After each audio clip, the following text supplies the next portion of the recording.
Chapter 1. The Silence She Chose. The World First Forget Her Name on Purpose. Evelyn Ray did the rest. She stood at the edge of the northern outpost, breath fogging in the mountain wind, and watched the torches burn low against the snow. Somewhere below, the wolf shoaled a long, shivering chorus that rose from the forest and melted into the night sky. Every note carried a memory she refused to remember. 5 years.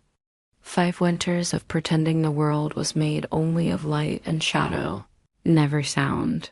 When she first came to Widow's Peak, she told them she was deaf. She said it with her hands, not her voice, fingers spelling a lie so gently that even the truth believed her. The villagers had nodded, offered her work, and given her the corner beat off the healer's hut. That was all she needed. Silence, a roof, and a reason to keep breathing. Now, at 22, she moved through the outpost like a ghost who had learned to clean wounds. The soldiers called her the mute girl, the little medic, the one woe doesn't flinch. She smiled politely at words she never heard, and when they weren't looking, she listened to everything. Listening was dangerous. It was also how she survived. She read through movement, the twitch of a brow, the roll of a shoulder, the shape of mouths forming words she could not afford to answer. She watched instead of speaking.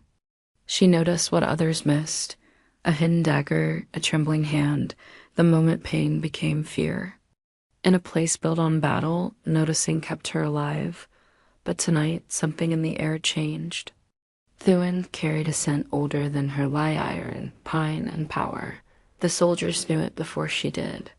One by one, their laughter died, their spin straightened. Armor clinked, torches lowered, and the courtyard stilled. Then came the echo of boots, steady, unhurried, belonging to someone who didn't need to hurry to be obeyed. The Alpha King had returned. Evelyn didn't look up. She bent over the man whose arm she was stitching and pretended. Shekel didn't feel the earth's heartbeat change beneath her knees. Her hand stayed calm. Her pulse did not doubt the story essayed. Edric Thorne had been born beneath a blood moon, his cry shaking Thefrist into submission.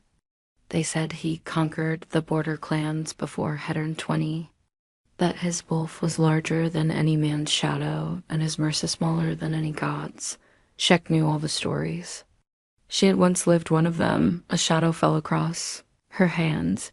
She looked up out of instinct and froze. He was taller than the stories allowed. Broad-shouldered, dark-haired, eyes the color of amber caught in flame. Battle dust streaked his armor. His jaw was set with exhaustion, but his presence was whole, like the air itself belonged to him. The last time she'd seen those eyes, they had been full of moonlight and fury. He hadn't changed. The world had. "You're the healer?" he asked Dodd. She blinked at these lips, reading the shape of each word. Then she nodded. No voice, no question.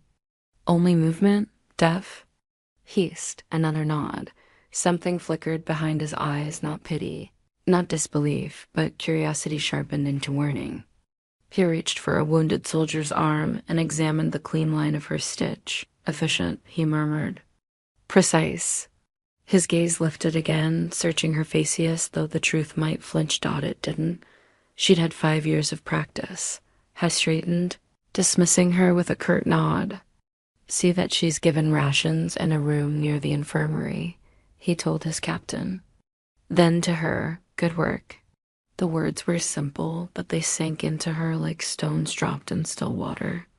She bowed slightly and turned away before he could see the tremor in her hands. That night, she didn't sleep. She sat by the narrow window of her quarters, moonlight cutting a silver line across her floor, and listened to the fortress breathe. The sound of his voice, though she hadn't heard it, haunted her memory. She could still remember it from another lifetime. She had been to Ventine the night the moon goddess marked them. One heartbeat, she was the daughter of a rebel lord kneeling in chains before the young Alpha King. The next, she felt the bond ignite, an invisible thread tying her pulse to his. Edric's eyes had widened then, too. Just before war and duty swallowed whatever mercy had been in them, her father died 3 days later. Sharon that night and never looked back. The lie of Solence was born from that moment. Now, fate had dragged her back into the circle she had tried to escape. She wondered if the goddess had grown impatient, or if guilt had finally found her scent. A knock at her door pulled her from her thoughts.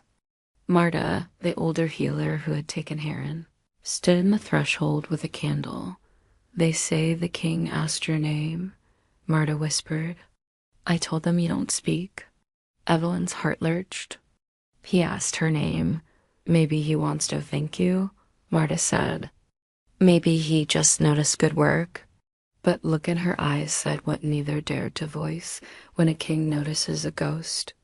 The ghost stops being safe. Evelyn nodded and smiled, the same soft curve that fooled everyone. When Marta left, she blew out the candle and sat in the dark, tracing invisible scars across her palms. Some truths were louder than words. Thebin still lived. She could feel it now, faint but certain, like a drumbeat echoing beneath the snow. Hadn't know it yet, but the moment his eyes met hers, it had awakened Dot. For 5 years, she had hidden behind silence. But silence, like snow, always melts Dot, and somewhere in the heart of the fortress, the Alpha King dreamed of a girl he couldn't remember and woke with the taste of her name on his tongue. Chapter 2. Echoes of a Forgotten Name, the morning after his return. The fortress carried a new kind of silence heavy, aware like if world itself was holding its breath. Even the crows perched on the rampart seemed cautious, as though afraid to interrupt something they didn't understand. Evelyn moved through the infirmary with her usual calm precision, but every sense was alert. The Alpha King's presence pressed against the walls like invisible heat. She could feel him everywhere, the weight of command in the corridors, the scent often in steel that lingered long after he passed. The soldiers whispered his name in tones of both fear and devotion. The Wolf King, the Blood Crown, the An who doesn't kneel. They spoke Haida's prayer and warning both. Evelyn said nothing, of course. She smiled when they looked her way, nodded when they gestured, and tucked her thoughts behind the quiet mask she'd worn for half a decade. But inside, her heart was a storm she couldn't silence. She hadn't expected him to remember her. How could he? 5 years, a war, and a kingdom had passed between them. And yet, when their eyes met in the courtyard, she had seen a flicker of recognition. A shadow, a heartbeat too long dawed a terrified her, because recognition was dangerous. Recognition meant the past wasn't done dot by noon. The fortress courtyard was alive again. Soldiers sparred, servants carried baskets off linens, and the clang of steel echoed across the yard like distant thunder. Evelyn gathered fresh bandages, nodding to a guard who offered to carry the basket for her. But when shuttered in the corner, her steps faltered. He was there. The Alpha King stood in the training ring, shirtless beneath the weak autumn sun, a sword in his hand that looked too small for him. Sweat darkened the edges of his hair, and every motion carried the quiet violence of precision, the kind that came from years of discipline rather than anger. He was not fighting to prove power. He was fighting to remember control. Evelyn would have looked away. She told herself to, but her feet betrayed her, stopping at the edge of the crowd that had gathered to watch. His movements were hypnotic fluid, lethal, beautiful. When he struck, the air itself cemento cut.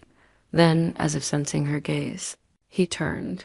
For one breathless second, his eyes locked onto hers. The world shrank dot, she froze, every muscle screaming to look down, to hide, to remember who she was supposed to be. But her body didn't obey. Something older did something bone deep and moon-marked. Her wolf stirred. A murmur rippled through the soldiers as the king lowered his sword but didn't look away. His expression didn't change, but his voice, when it came, was colder than steel dipped in winter. "Leave us." The crowd obeyed instantly, dispersing like mist. Evelyn's pulse thundered in her throat. He stepped closer. Not fast, not slow, deliberate. His gaze never left her face. When Hess stepped, only a single arm's length separated them. "Do you know?" He asked. His voice was quiet, but it wasn't a question for a healer. It was a demand for truth. Evelyn swallowed hard. The lie was ready on her lips, always ready, but it burned this time. She forced herself to meet his gaze, to let her eyes flick down to his myth, pretending to read the shape of words she couldn't hear. He saw through it, deaf, hammer mirrored. Half to himself, as if testing the word again. Then, without warning, he dropped his sword. It hit the ground with a sharp clang. Her head flinched instinctively toward the sound. His eyes narrowed. And that meant the silence between them was louder than any shout. He said nothing else, just stared at her, studying every flicker of her expression. Then, finally, he took a step back, retrieved his sword, and said in a tone that could have meant mercy or promise, "Stay close. I'll have need of you." And then he left her standing there, heart pounding so violently she could feel it echo through her ribs like the beating of wings. That night, she couldn't sleep. Her room felt too small, the air too thin. Every time she closed her eyes, she saw the look in his sharp, searching, too close to memory. She got up, lit a single candle, and sat at her tiny desk, pulling out the worn leather notebook she kept hidden beneath the floorboard. It was filled with sketches, herbs, and notes written the silent language of her own invention. At the back, pressed between two thin pages, lay a single torn scrap of parchment, her father's handwriting. She had carried it since the night she ran. The ink had faded, but she could still trace the words with her fingertips. "If the moon goddess is cruel, then she is cruel with purpose. The bond she gives is not to bless, it is to reveal." Evelyn shut book and pressed her palm over her heart. She hated how it beat faster when she thought of the Alpha King. She hated that she still remembered the warmth of his hand the night he had touched her father's sword before everything burned. The past was a wound, and it was bleeding again. The next day, the king summoned her. Marta's eyes widened when the guard arrived. "The king? He asked for you?" Evelyn, keeping her expression neutral. Vigard led her through corridors she had never entered before, gold-veined marble floors, high windows spilling sunlight across centuries of victory carved in stone. The air smelled of cedar and authority. At the end of the hall, two massive doors stood open. Inside, the Alpha King waited alone. "Leave us," he told the guards. They obeyed without question. He turned toward her slowly, as though savoring the silence. "I've been thinking about you," he said. She lowered her gaze. He moved closer. The distance between them seemed smaller every second. "When I first saw you," he continued, "I thought you looked familiar, but I couldn't place it. Until last night." Her throat tightened. Her pulse felt like thunder. He took one step closer, then another. "When I dreamed, I saw your eyes in the firelight. You were younger, scared, kneeling near me as your father begged for mercy." Her heart stopped. His hand reached out, slow, careful, hovering inches from her chin. "And then you ran," he whispered. "Didn't you?" Evelyn couldn't breathe. She wanted to deny it, to shake her head, to pretend she didn't understand the words on his lips, but her body betrayed her. The flicker of shock, the tremor in her breath, it was enough. The Alpha King's jaw tightened. "So it's true." He turned it away, pacing once, twice. When he spoke again, his voice was quieter, more dangerous. 5 years. You lived under my roof, among my soldiers, under my crest, while I buried the name of the girl who vanished into the night." He looked back at her then, and for the first time, she saw something beneath the fury, not rage, not pride, regret. Why? He asked. Why pretend to be deaf? Evelyn forced her hands to move, signing slowly. Deliberately, because silence keeps me alive. He watched at her fingers, understanding the meaning, if not the language. "Y'all think silence is safety," he said, "but silence kills more than war." She looked up at him sharply, eyes glinting in candlelight. He stepped closer again, voice low enough that the air itself seemed to lean in. "I don't know what the goddess wants with us," he murmured, "but I feel it again, Thebend. Stronger than before." Her breath itched. Noticed. Of course, he noticed Dot. He lifted a hand to her face, slow and steady. "Look at me." She didn't want to. But did Dot. His thumb brushed her jaw, a whisper of touch that sent sparks skittering down her spine. "Do you feel it too?" he asked, barely audible. She shook her head. The lie came easily to her tongue, but not to her heartbeat. He smiled, then sad, dangerous, knowing. "You've gotten better at lying," he said softly, "but not enough." He stepped back, letting the space between them breathe again. "You will stay close to me from now on," he said. "If danger finds you again, I want to see it coming." It wasn't a request. It was an order. But it was also protection, and that frightened her more than anything else. He dismissed her with a wave, and she fled before her legs gave out. That night, when the fortress slept, Evelyn wandered into the courtyard. The moon hung low, heavy and pale. Snow drifted across the stones. She tilted her head up and whispered for the first time in 5 years, a sound so small it barely existed. "Why him?" Her voice cracked, fragile from disuse. The wind carried it away before the walls Caldecho it back, but somewhere deep inside, the bond stirred again, warm, pulsing. A live dot in his chamber far above. The Alpha King woke abruptly, heart pounding, eyes glowing faintly gold. He rose, walked to the window, and stared out into the snow. Hadn't known why, but something in the night whispered her name. Annam he hadn't spoken aloud since the day her father died. Evelyn. The word trembled in the air like a vow unburied. Chapter 3. The king returns from war for 3 days. The fortress thrummed like a heart rediscovering its rhythm. War banners were rehung, feasts prepared, songs rehearsed. But beneath the laughter and a thin thread of fear, the kind that comes when soldiers return home, with hosts still clinging to their boots, Udric Thorn was not a man built for peace. He moved through celebration like a blade sheathed too tight, restrained but dangerous all the same. His presence drew every eye, every whisper, every half-bow that trembled between devotion and dread. And everywhere he went, silence followed. Evelyn had learned to feel his nearness the way others felt the weather. When he entered a room, the air thickened. When he left, the world remembered how to breathe. She avoided him as best she could, keeping to the healer's hall, tending to the wounded Horphus to rest. But the fortress had a cruel sense of humor.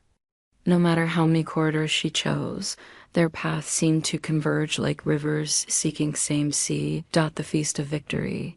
The night of the great feast came with drums, torches, and the smell of roasted boar. Marta pressed a cloak into Evelyn's hands. "All the servants are required," she said, "even the quiet ones."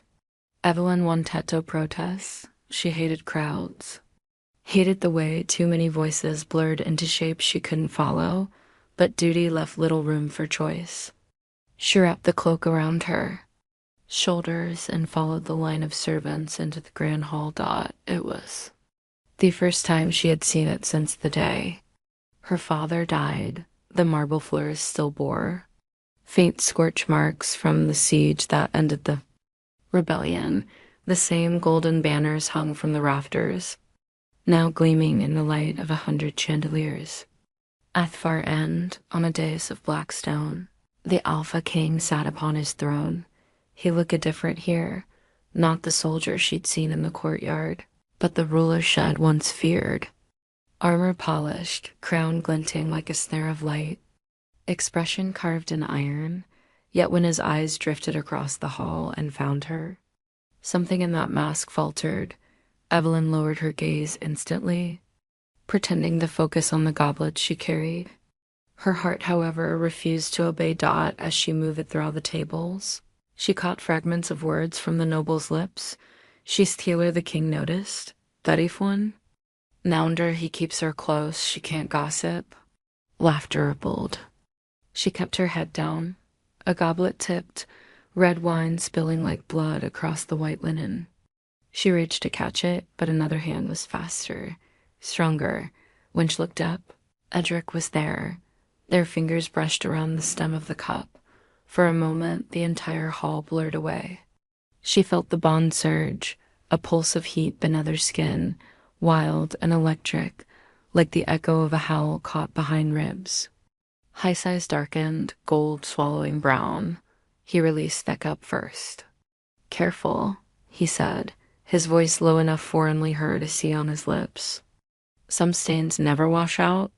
She bowed quickly and withdrew, but his gaze followed her long after she vanished into the shadows at the edge of the hall. The dream and the wolf, that night. Sleep found neither of them easily Dot in his chambers. Edric sat before the fire, fingers tracing the rim of a silver goblet, the same one she had nearly dropped. He didn't understand why a simple servant haunted him. He had seen 1,000 faces on 1,000 battlefields, but this one clung like smoke. When he closed his eyes, he saw flashes, a girl in chains, moonlight on her skin, eyes full of defiance and fear. Her voice, God's her voice, whispering his name just before she disappeared into the night. He rose abruptly, pacing. That dream always ended the same way, her running, his wolf howling after her, feasting of roses and ash dot below. Evelyn woke from the same memory, gasping, trembling, the taste of iron in her mouth. The bond had grown stronger. She could feel it humming through the walls, threading itself into her pulse. She pressed a hand over her heart. "Not again," she mouthed, but destinarily listens. The library whisper. The following morning, a messenger came to the healer's hall. "His Majesty requires you in the library," he said. Marta frowned. "The library? What would the king want with herbs there?" Evelyn didn't know, but she went. The royal library was enormous, shelves of dark oak rising to the vaulted ceiling, filled with scrolls older than the kingdom itself. Dust motes swirled in shafts of golden light. It smelled of ink, parchment, and secrets. Edric stood near the window, back turned, reading an old map. When he heard her footsteps, he spoke without looking. "I've been told you're skilled with languages. That true?" She hesitated, unsure whether to nod or pretend confusion. Head turned, catching the hesitation. "Spare me the act," he said softly. "You understand more than you want people to believe." Her fingers tightened around the basket she carried. He looked toward her slowly, a hunter without haste. "There's something I need translated," he said, stopping close enough that she could see the faint scar along his jaw, one she remembered giving him years ago. He handed her a rolled parchment bound in red string. "Old script. My scholars can't read it." She unrolled it, eyes scanning the symbols, and her heart dropped. It was an old script. It was Ray cipher, the secret code her father had used to send messages during the rebellion. Her breath caught. She almost dropped it. Edric noticed. "You recognize it?" She shook her head too fast. Hesmold faintly. "You're a terrible liar." Then his tone softened, almost gentle. "I don't mean to frighten you, healer. But this writing, it was found in the ruins of your father's estate." Her throat went dry. "I think," he continued, "whoever wrote this wanted it to reach me. And now the goddess is fit to send me you." He watched at her for a long moment, then added, "If you ever decide to speak, truly speak, I will listen." And just like that, he left her with the letter and the weight of every unspoken word between them. The message back in her room. Evelyn unrolled the parchment again, hands shaking. Her father's cipher was unmistakable, curved strokes, hidden patterns within Thank. She decoded it slowly, breath by breath, until the words bled through. To my daughter, if this reaches you, then my silence has failed. Trust no counsel. Trust no crown. The wolf wears a burden he does not yet understand. When the moon turns red again, the blood of kings will seek you. Run if you can. If not, speak the truth that I could not.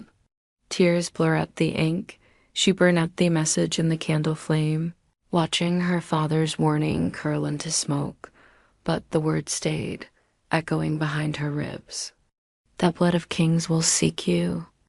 It already had. The storm before the oath, by dusk, thunder rolled across the mountains.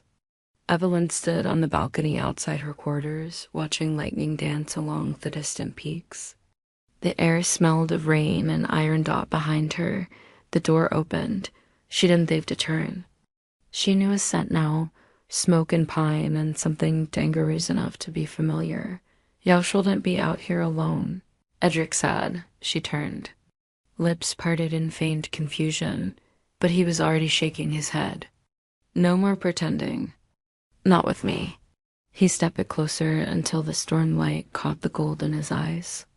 Your silence, Wasp Cleaver, he said, but it can't protect you from what's coming. Her fingers trembled. She wanted to ask what, but words refused to rise. He studied her face, then sighed, an exhale heavy with something like pity. The council suspects you already. They call you witch, healer, spy. I don't know which will get you killed first. Her stomach turned cold. He reached into his cloak and placed something in her hand, a small silver token engraved with the sigil of the royal guard. Show this Iphanion tries to harm you, he said. It bears my mark. Her eyes widened. He was giving her the king's protection, a symbol worth more than gold. But protection always came with chains. She wanted to return it, to shake her head, but he caught her wrist gently. You saved one of my men last week, he said. The fevered boy. He would have died without you. I repay my debts. The thunder cracked overhead. For a second, lightning painted his face in pale fire. Evelyn saw something in him then, not the king, not the killer, but the man he might have been before crowns and blood made him hard. Their eyes met, and for the first time in 5 years, she forgot to look away. The bond flared, heat blooming under her skin, heartbeat sinking to his. He must have felt it too, because his breath hitched and his grip tightened, just for an instant. Then he released her, stepping back like a man caught too close to prayer. Go inside, he said roughly. Before the rain starts? She obeyed, but when she turned at the doorway, he was still there, standing in the storm, eyes closed, as if listening to a voice only he could hear, the rain and the memory. The rain Kamahivi and endless that night. Evelyn sat by the window, watching the courtyard flood with silver reflections. Every drop sounded like a heartbeat. She pressed her hand to the glass dot in the flicker of lightning. She saw her reflection, pale, tired, haunted, and behind it, the ghost of the girl she used to be. The one who ran. The one who stayed silent while her father died. Theon, who believed she could bury destiny beneath 5 winters of snow. A tear slipped down her cheek, vanishing into the soundless storm dot somewhere beyond the gates. A wolf howled, low, mournful, unrestrained. Her wolf, his wolf. She didn't know anymore. All she knew is that her silence was cracking, one heartbeat at a time, and when once breaks, it never puts itself back together again. Chapter 4, The Courtyard Encounter. The morning after the storm. The fortress smelled of wet stone and pine sap. Rhine had washed the blood from the courtyard, but not the tension that lingered in the air. Soldiers moved in disciplined silence, sparring with dulled blades, their breath clouding in the cold dawn light. From her perch above the practice yard, Evelyn watched through the narrow window of the healer's loft. wrapping linen around a soldier's bruised ribs. Her hands moved automatically, practiced and precise. But her mind was elsewhere, trapped in the echo of last night's storm and the memory of a king who had stood in their aim like a confession unspoken. He had given her a token of protection, his mark, and she didn't know whether to feel safe or hunted. Done, she signed. Patting the soldier's arm gently, he nodded, mumbling a thank you before limping off. Evelyn exhaled and reached for the next roll-off bandage, but the faint scent that drifted through the open window froze her mid-dash motion. Smoke. Iron. Pine. Before she could turn, a deep voice filled the space behind her. You shouldn't watch from shadows, healer. The view from below is clearer. She turned sharply. He was leaning against the doorway, arms folded, eyes bright as wildfire in the dim morning light. The Alpha King looked out of place in a healer's loft, too large for the space, too sharp for its quiet. His armor wash off undone, the dark leather damp from the rain. Streaks of water glinting like veins of silver across his forearms. Her pulse betrayed. Her he noticed he always did. You didn't answer the summons I sent, he said. His tone half command, half accusation. She frowned slightly. Gesturing toward her ears, I didn't hear. Hess smirked. Right, the deafness. Then Hess stepped closer, slow, deliberate. Each fitful echoed through the small room like a heartbeat too loud. Telma's a me thing, he murmured. If you can't hear, how did you know I was standing bend you just now? Evelyn's breath caught. She forced her expression to remain calm, but her fingers curled slightly against the edge of the table. She could feel his presence. That was the truth. She had felt it before hearing him, the air itself shifting with the weight of his energy, but she couldn't explain that without giving herself away. So she wrote quickly on a scrap of parchment. I felt the draft change. The scent of smoke. He read the words, eyes flicking to hers, amusement glinting like the edge of a blade. Clever, he said softly. But not enough to convince me. He moved it closer, close enough that the space between them felt charged, alive. The faint brush of his sleeve against her wrists and a ripple down her skin. Every instinct I have, he said, voice low, tells me you're lying. She lifted her chin, refusing to retreat. Her silence had always been her armor, but standing this close, it began to feel like glass. He watched at her for a long moment. Then, slowly, he reached up, not in threat, but curious, and brushed a damp strand of hair from her face. 5 years, he said. 5 years of pretending to be nothing. His eyes softened then, just barely. Why hide what the goddess clearly marked? She froze. Had he seen it?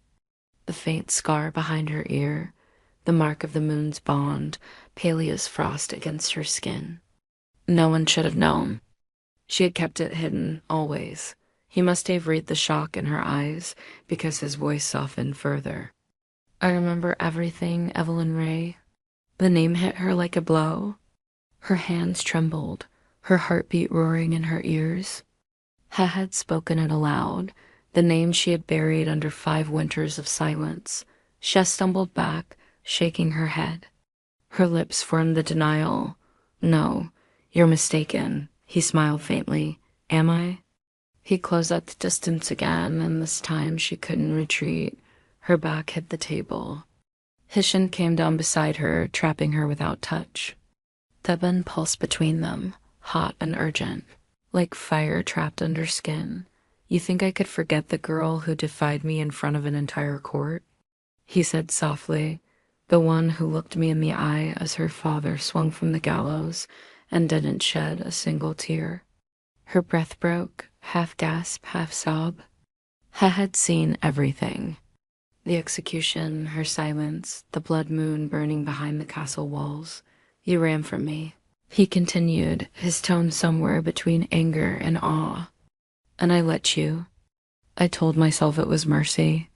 His hand lifted, stopping an inch from her throat. But mercy is a debt, healer? Bandits are meant to be repaid. The air shimmered between them. Devin flared again, a surge of energy that made the candle flames gutter. She could feel his pulse under her own skin, his breath mixing with hers.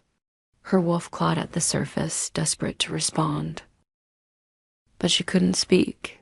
Not yet. If she did, the world she built would collapse. So she did the only thing she could. She raised her hand and pressed her palm flat against his chest for a heartbeat. Everything stilled. That contact was electric.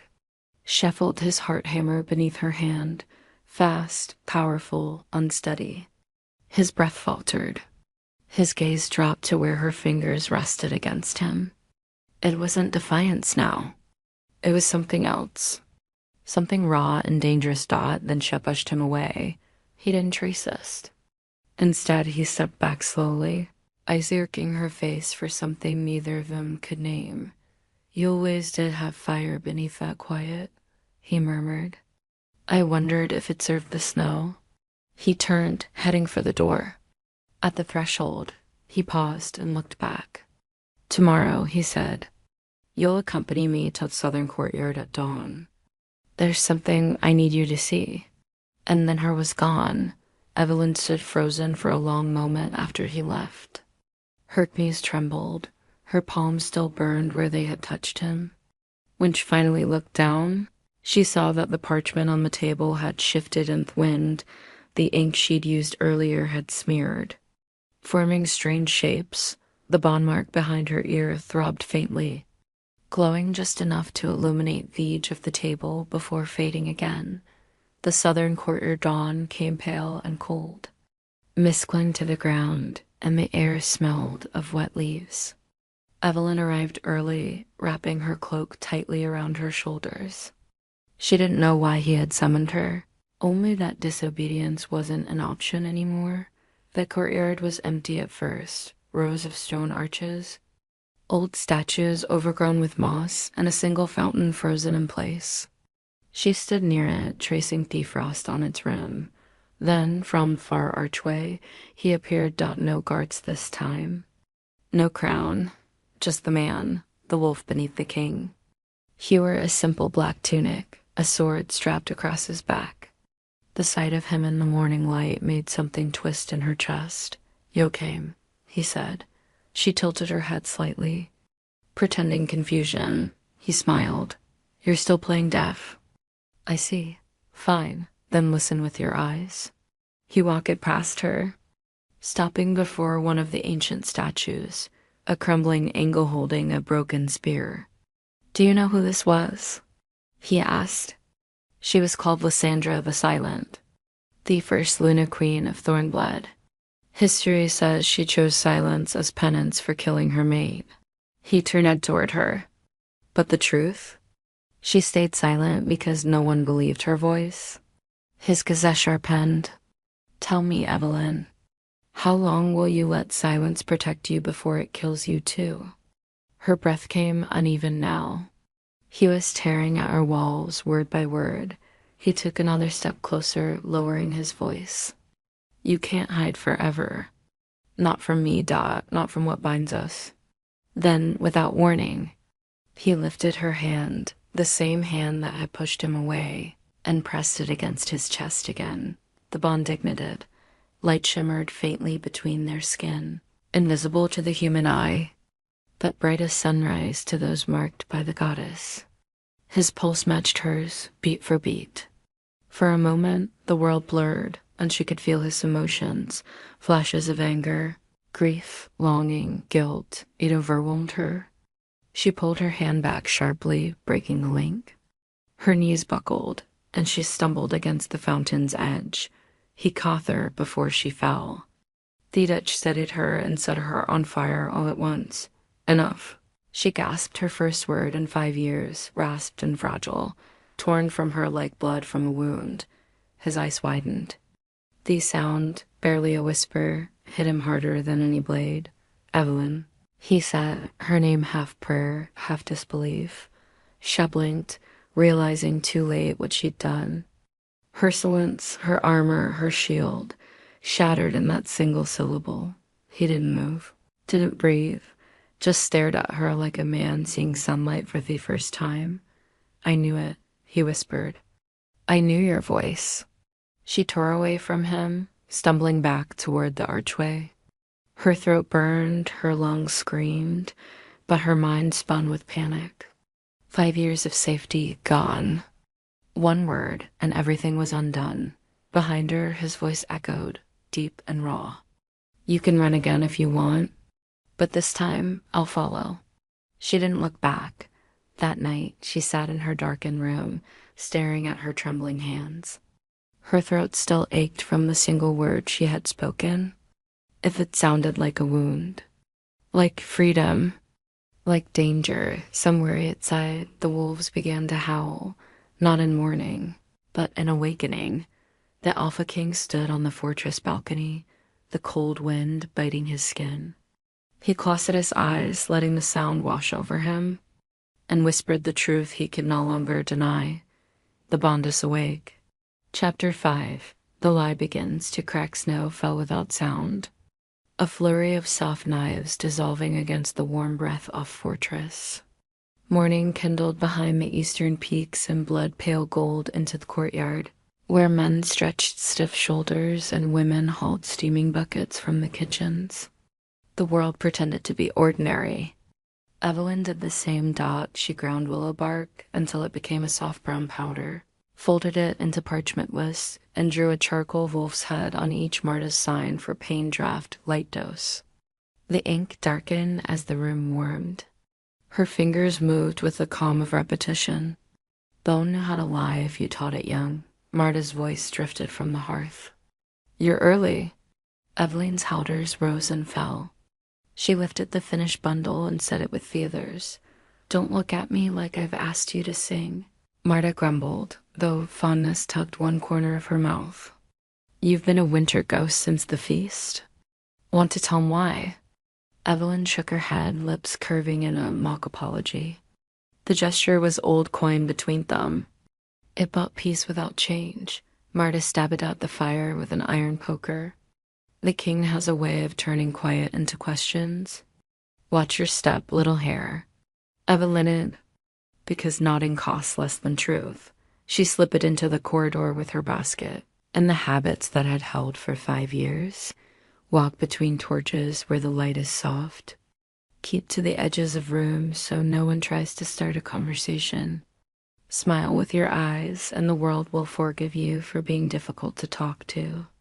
The fortress breathed around her boots on stone, laughter throttled to a hum.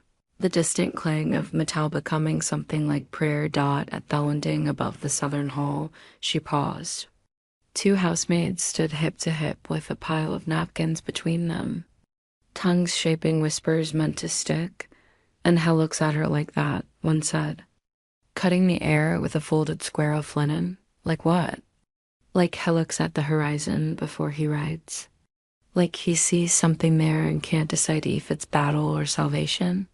The second maid sniffed, dropping a napkin too sharply. She's deaf and she's plain. She's a healer, the first corrected kinder. His men love her.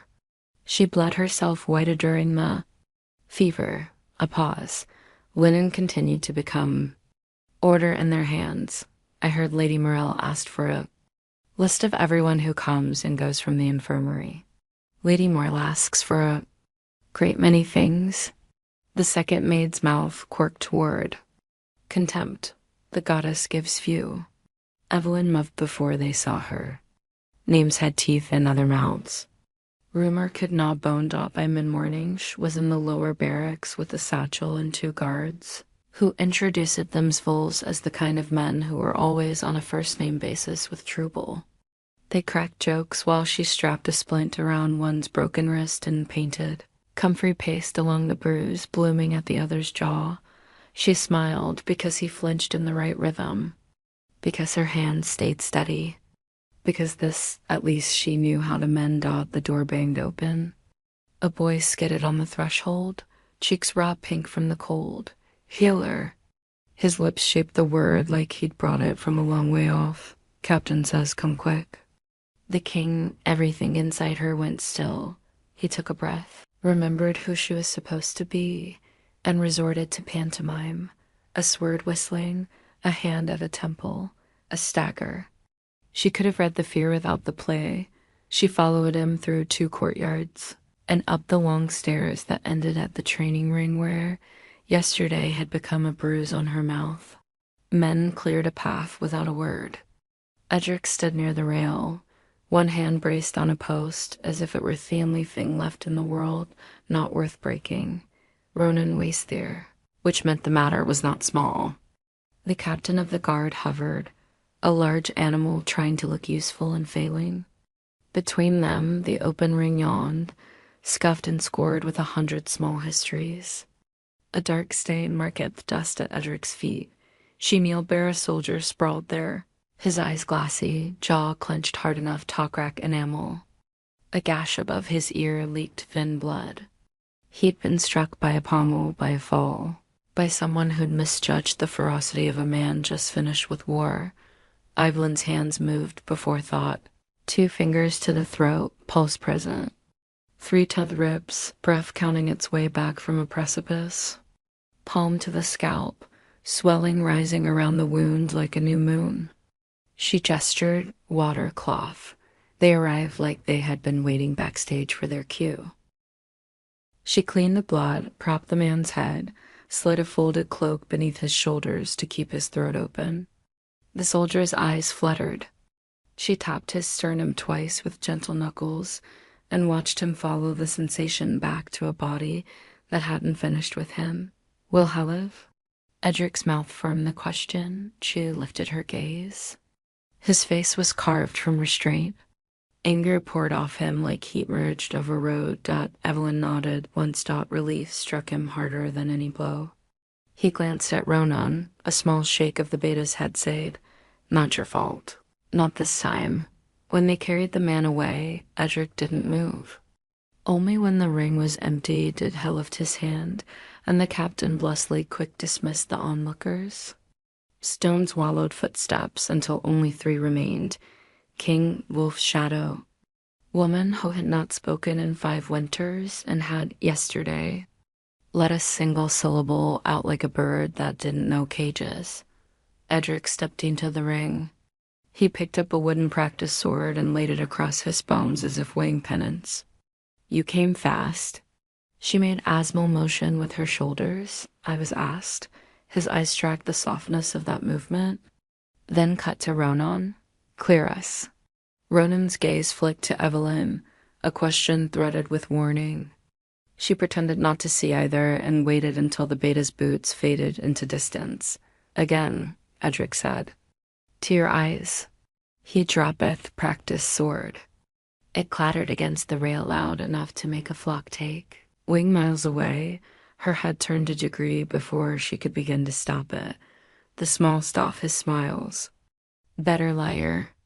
Not yet a good one." He closed the space between them until the wolf in him fogged the air. "You heard Meisterday." She set her jaw, the lie a taste she'd habituated to but never learned to like. He touched her wrist with the back of his fingers, careful, as if the contact itself were an apology. The bond uncurled like a big cat waking in their shared ribcage. She swallowed. "Come," Hesed, and led her out of the ring through a door she had thought was merely askar in the wall. The corridor beyond was narrow and dim, lit by the soft ache of daylight at its end. It spat him into a small court she had never seen. Winter roses grew here, their petals bruised with frost, their scent stubborn and honest. An old well stood at the far edge, its stones worn smooth by palms and prayer. "This is where my mother taught me to fight what wasn't flesh," Edric said quietly. "Every king battles a blade. Some kings battle a story." He turned to her. The gold in his eyes had softened to whiskey.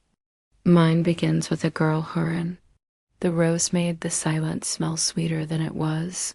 He took a coin from his pocket, silver. Small, the kind the fortress used to keep score with itself, and held it up between forefinger and thumb. "They say witches can hear the language of metal. They say it sings to them. Tell me, healer, do you hear this?" He let it fall. It struck, fell above the well, skipped, and tumbled out of sight. Sound leapt rich and round from stone throat, reverberated up into the cold air, and died. Her head didn't move. Her breath did. He watched its breath. You flinched inside? He said it not as victory. As wonder. She wanted to bolt. Every tendon whispered the choreography of escape. He had a way of making worlds small. History conspired to help him do it. Why the deafness? His voice didn't sharpen. It smoothed. Why not a veil, a false name and a quiet tongue? Why choose to be cut off from half a world? She signed it, not to convince him, only because the truth had become heavy and needed to be uplifted by the old muscles that knew. How? Silence hides me from the bond. He understood something in that. She saw it happen, recognition slotting into place, a machine bolt from bones and prophecy finally catching. So you felt it too, he said, from the first. The rose didn't move. The air did, as if wind approached, and then decided to mind its manners. Lady Moore wants you gone, he added almost conversationally, which made the threat wear a finer cloak. She has friends who believe in old fires. Her whispers find dry timber. Every time you're seen near me, a spark lands. Evelyn looked down at her hands. They were clean again. No soldier's blood marred them now. She had always been better with blood than with politics. Blood told the truth, politics wrote plays, where everyone led on purpose. He reached out for her fingers and stopped before he touched them. I can keep you safe if you help me learn what you're hiding, he said. And I don't mean the deafness. I'm in the thing in you that turns light into a blade and mercy into power. He had seen the child she'd healed then. Of course he had. His palace had eyes, and some of them were human. She shook her head. The movement tasted of ash. Some truths kill when spoken. He smiled without humor. Some truths kill when swallowed too long. They stewed with the well between them, and time snarling at their heels. If she told him everything, the world would tilt. If she told him nothing, it would tilt a different way. Balance was a cruel god. It asked you to dance on a blade. Footsteps reached them before the man did. Ronan stepped through the arch with the kind-off, speed that meant he hadn't run, because running would frighten the story highbrowed.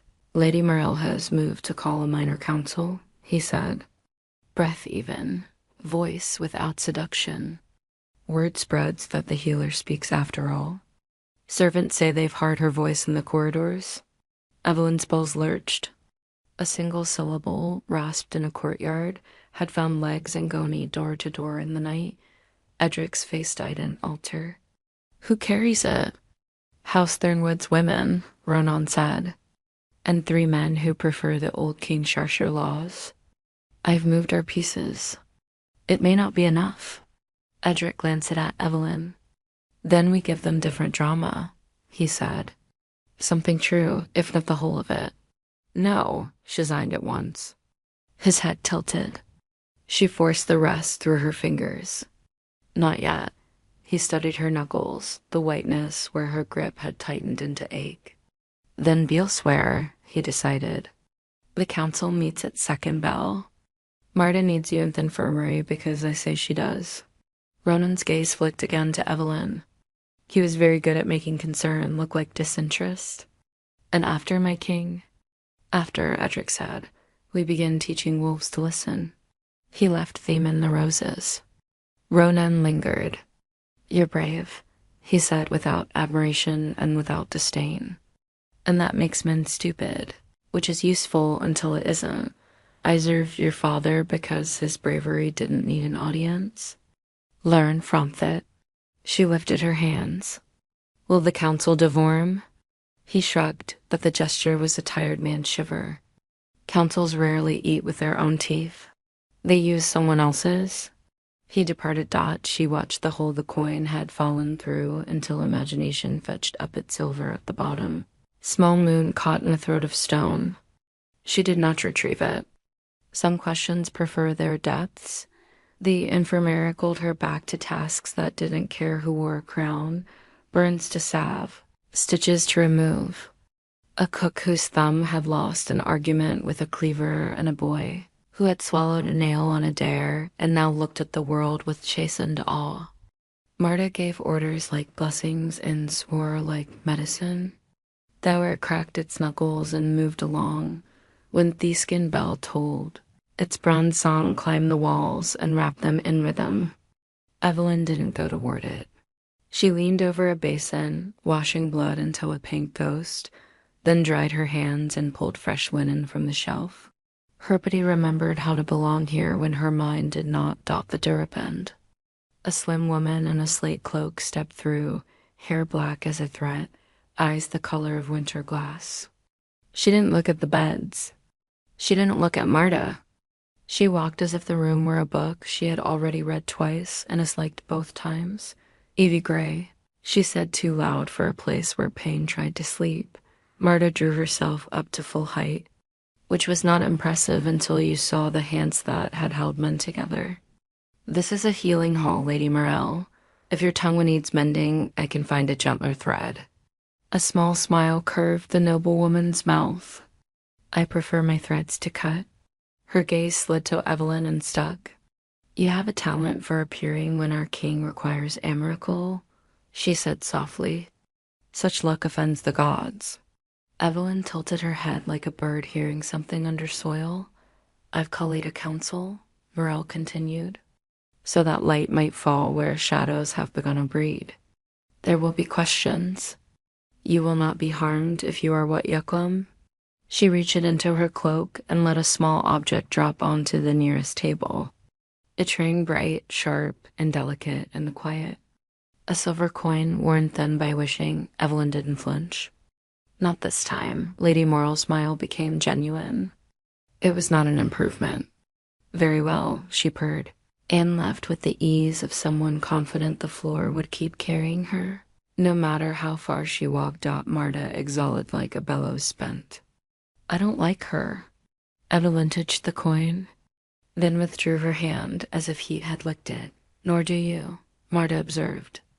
Eyes fishing for truths that wouldn't drown Dot, Evelyn lifted her chin toward the beds. Work was a better answer.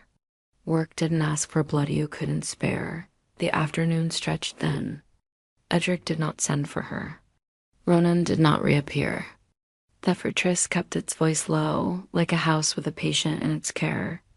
When Thebel named the 9th hour, the door opened again, but this time it was not nobility or need.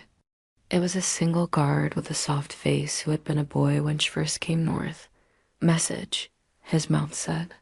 He held out a small strip of leather with a mark pressed into it, the same wolf's head she wore hidden against her skin.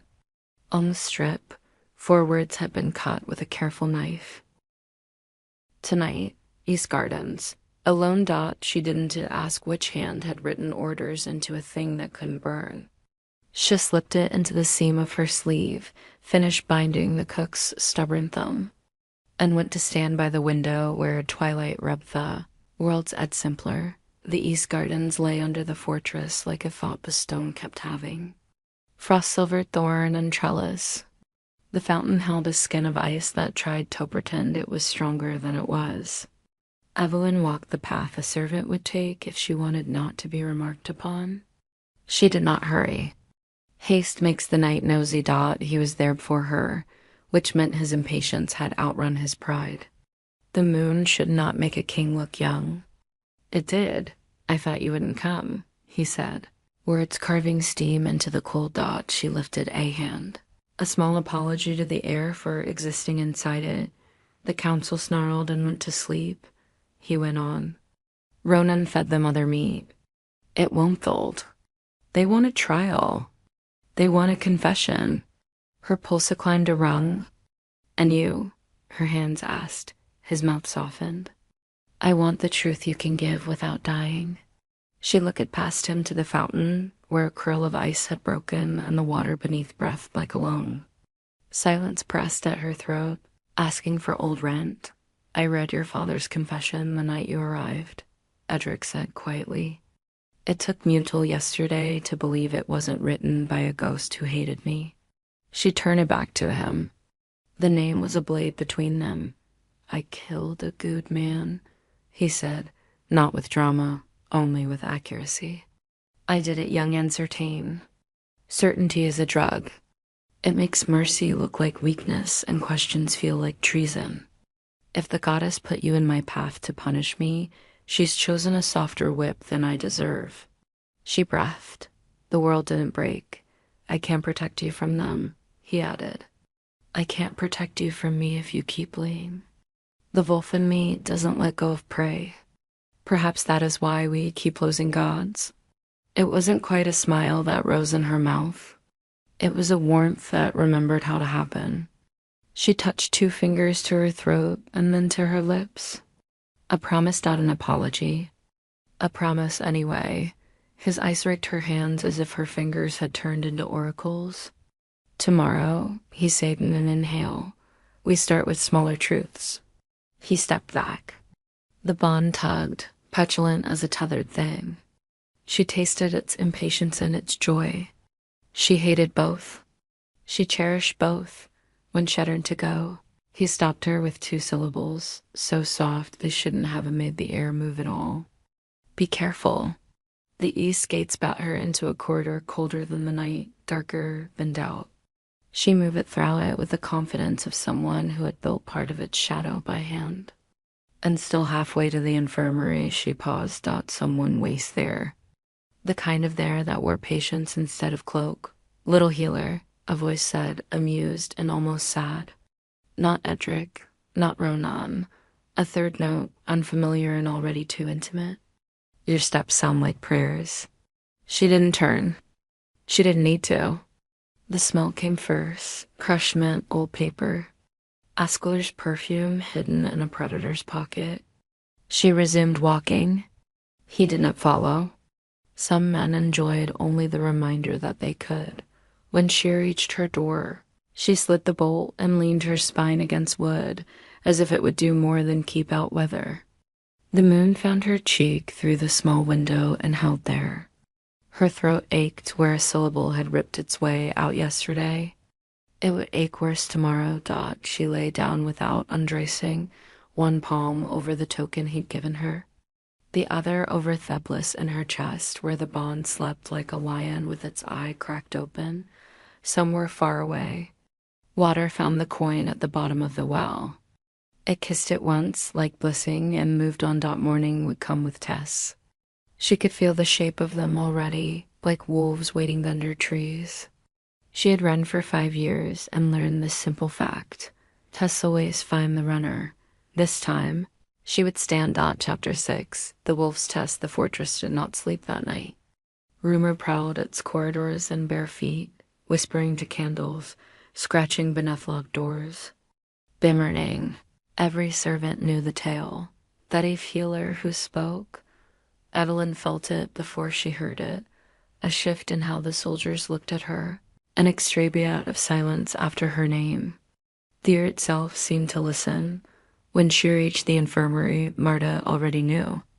"They're sniffing," she said, wringing out a cloth too hard.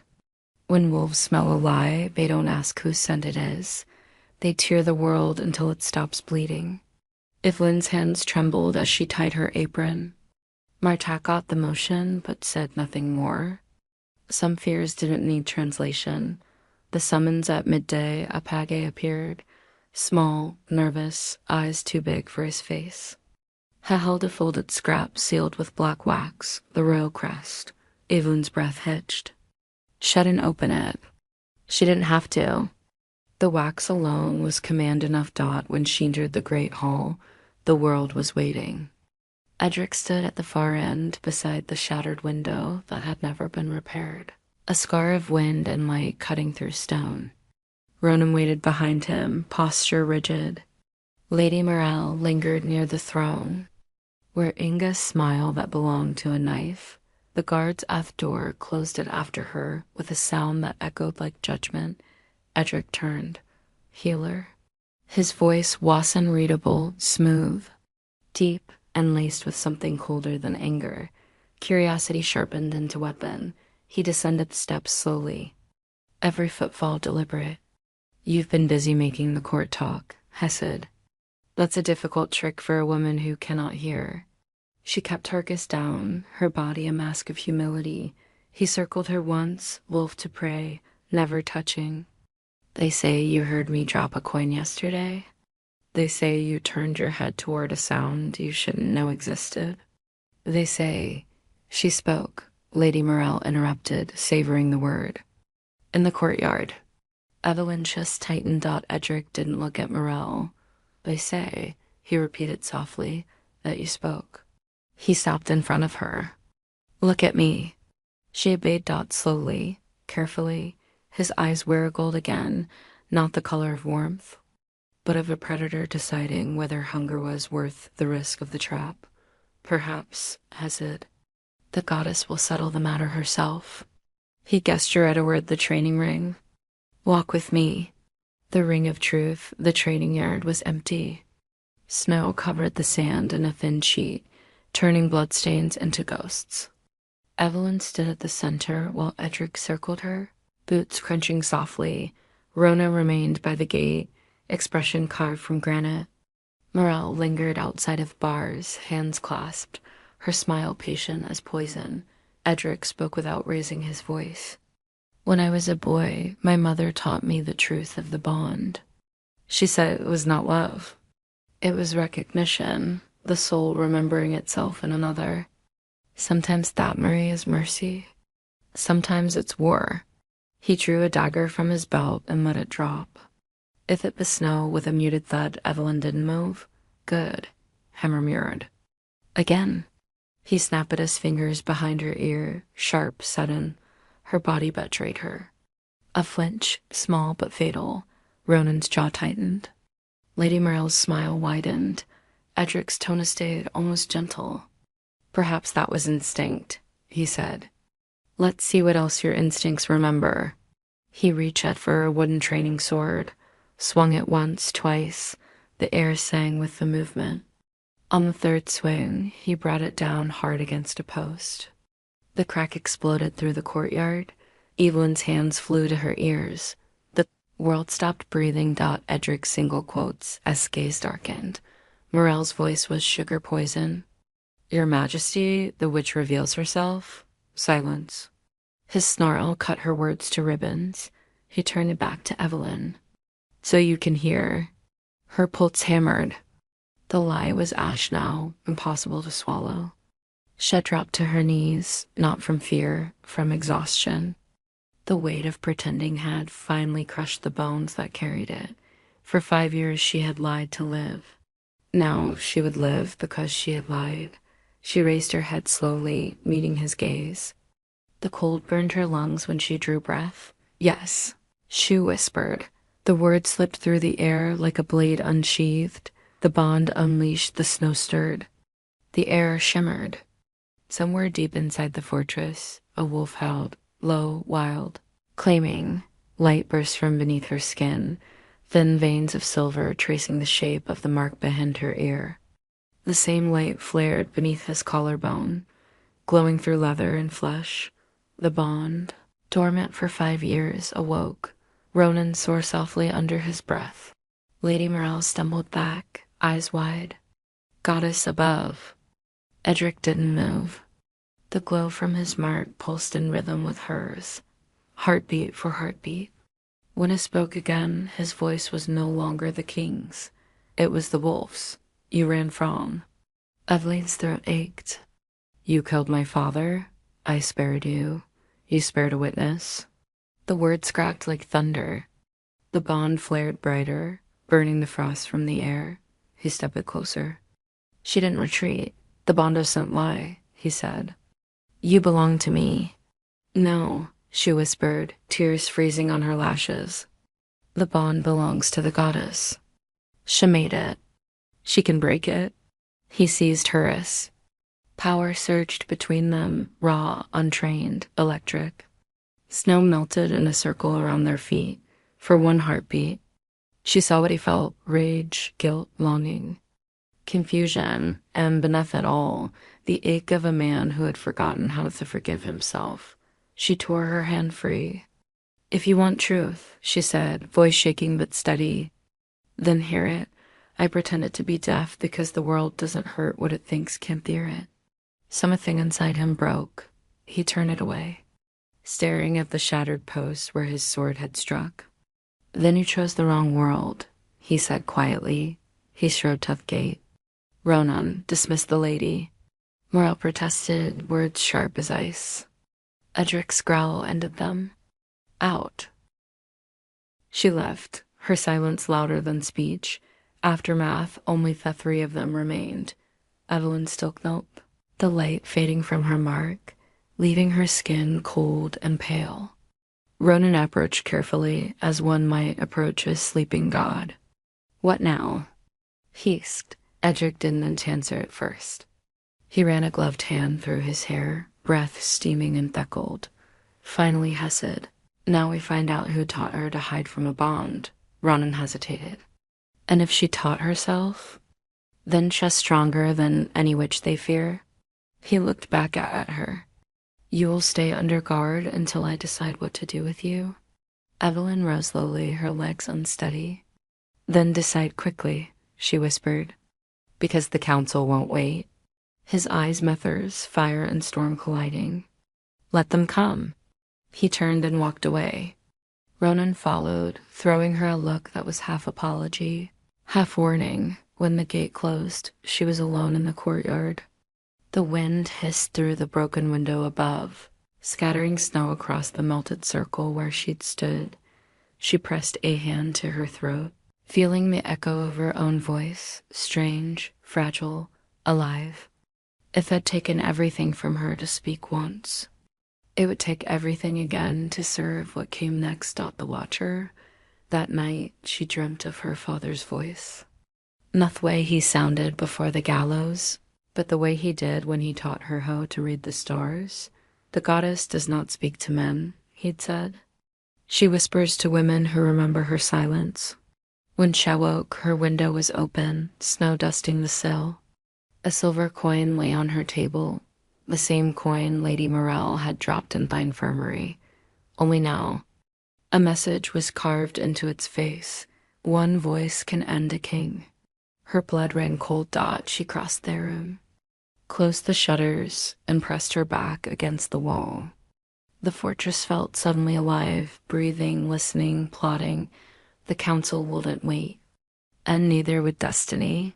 The king and the wolf far below. In the ward chamber, Edric poured himself a cup of black wine. Ronan stood by the window, watching the torches flicker across the courtyard. She spoke, Ronan said quietly. You hurt her. You saw what the bond did. Edric nodded once. Then you know what comes.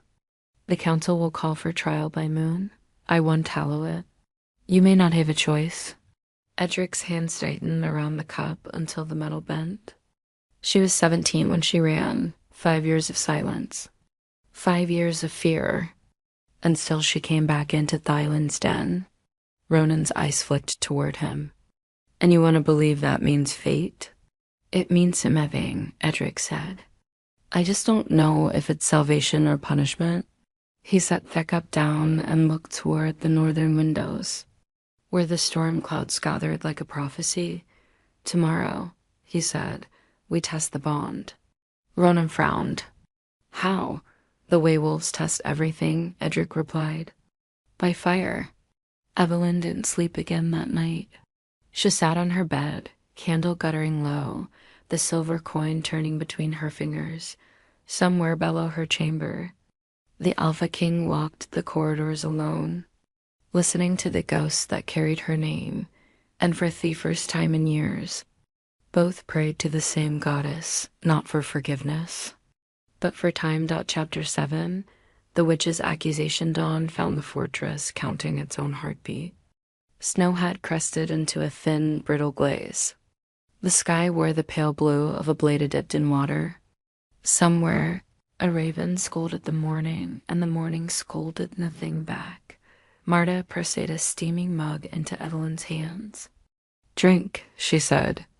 Looks like tea, works like courage. Evelyn held the mug for the heat more than the flavor. Sleep had skirted her bed and refused to be caught. The silver coin lay face up on her table, its carved three winking like a bad star. One voice cannoned a king.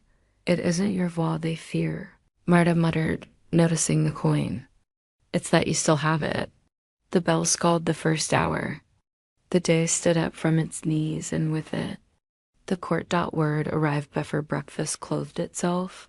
The council would convene at second bell for matters of sudden import. No one bothered to hide the reason.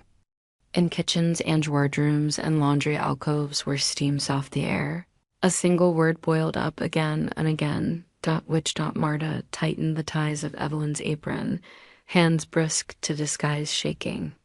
"Let him shout," she said. "We've work." Work came in waves. A scullion with a burn from a pan he'd sworn wasn't hot. A soldier whose new boots had lied about their kindness.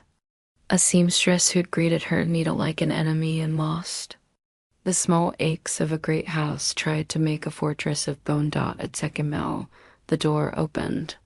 Ronan filled the threshold with quiet and purpose. His gaze swept the cots, counted breathing, found Evelyn, and didn't pretend relief when he saw her standing. "Summons." Hesed simply. Marta stepped between them before Evelyn could lift her hands. "She's working." Now she summoned. Their eyes met and struck sparks nobody had time to watch burn. Marta's jaw shifted. "Then I go with her," she said. Ronan shook his head. "No one enters this hearing without invitation. Not even the walls." He held out a black-cloaked arm.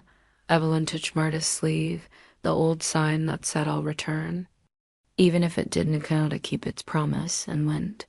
The council chamber was a cathedral built for wolves. Cold, tall, precise. Columns rose like trees that had learned manners. Banners hung like captured wind. The dais at the far end held the throne, and the shadow of everyone who had ever sat it too long. They had packed the room. 12 alphas lined the crescent, their house marks stitched at shoulder and brow. House retainers clustered by rank and proximity to power. Servants lingered where gossip could turn into testimony if you looked at it too hard. Lady Morel stood in a spill of light as if she had arranged it. The color at her mouth had been sharpened to a weapon. When the doors shut, the sound felt like a verdict.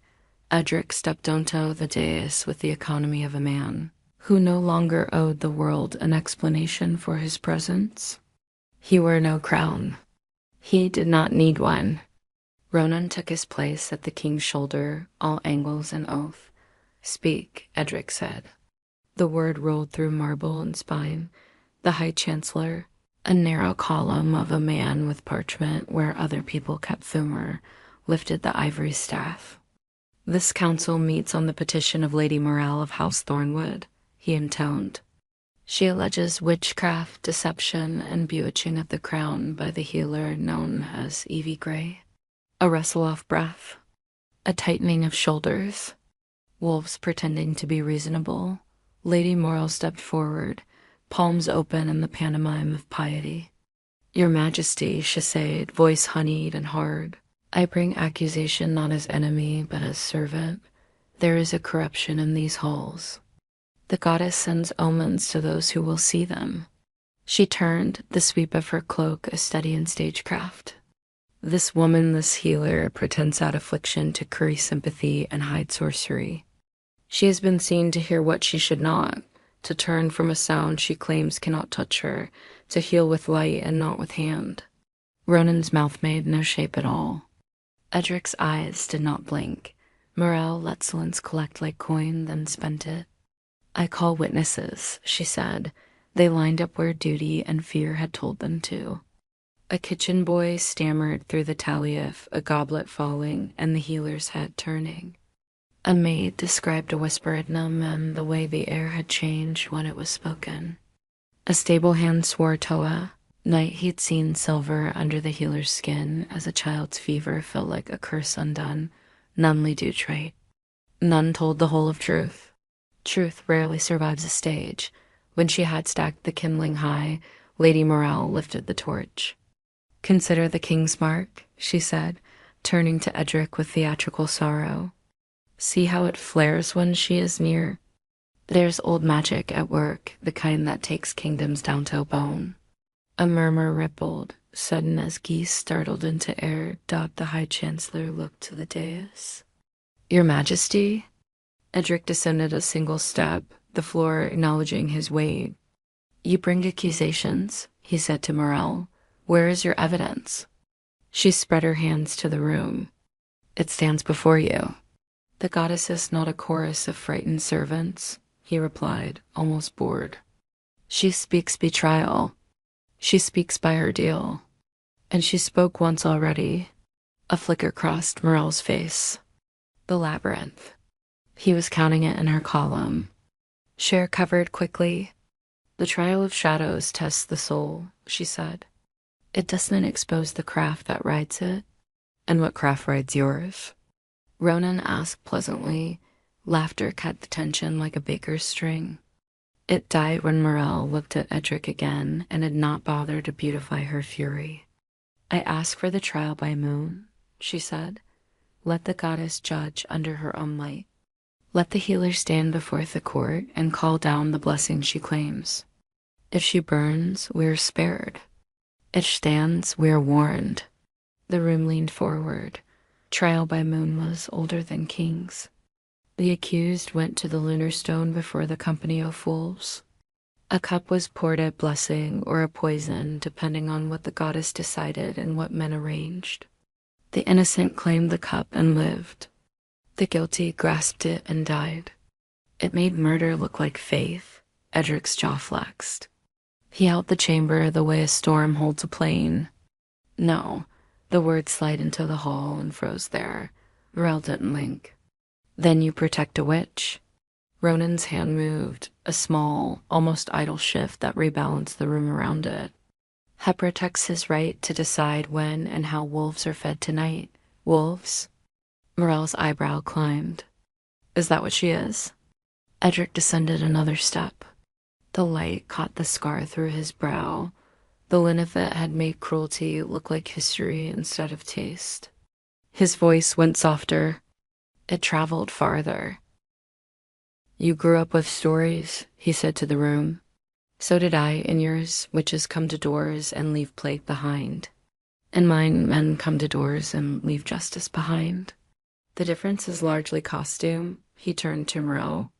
You hate what you can't shepherd. That's not piety, that's hunger. Morel's composure cracked just enough to be useful. Color flared high on her cheekbones. You risk your throne for a servant's silence, she hissed. He looked past her to Evelyn, who had stood like riverstone while the chamber tried to break around her. His gaze warmed by a degree. Not her silence, he said. Her choice. It should have ended there. Pride can sometimes be taught to sit. The fear is bad at obedience. It leapt.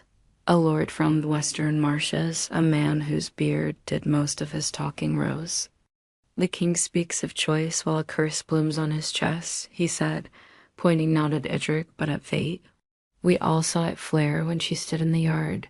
That light made mock of law. I will not have old ways drowned by pretty language. Others followed. A narrow-shouldered alpha from the river packs.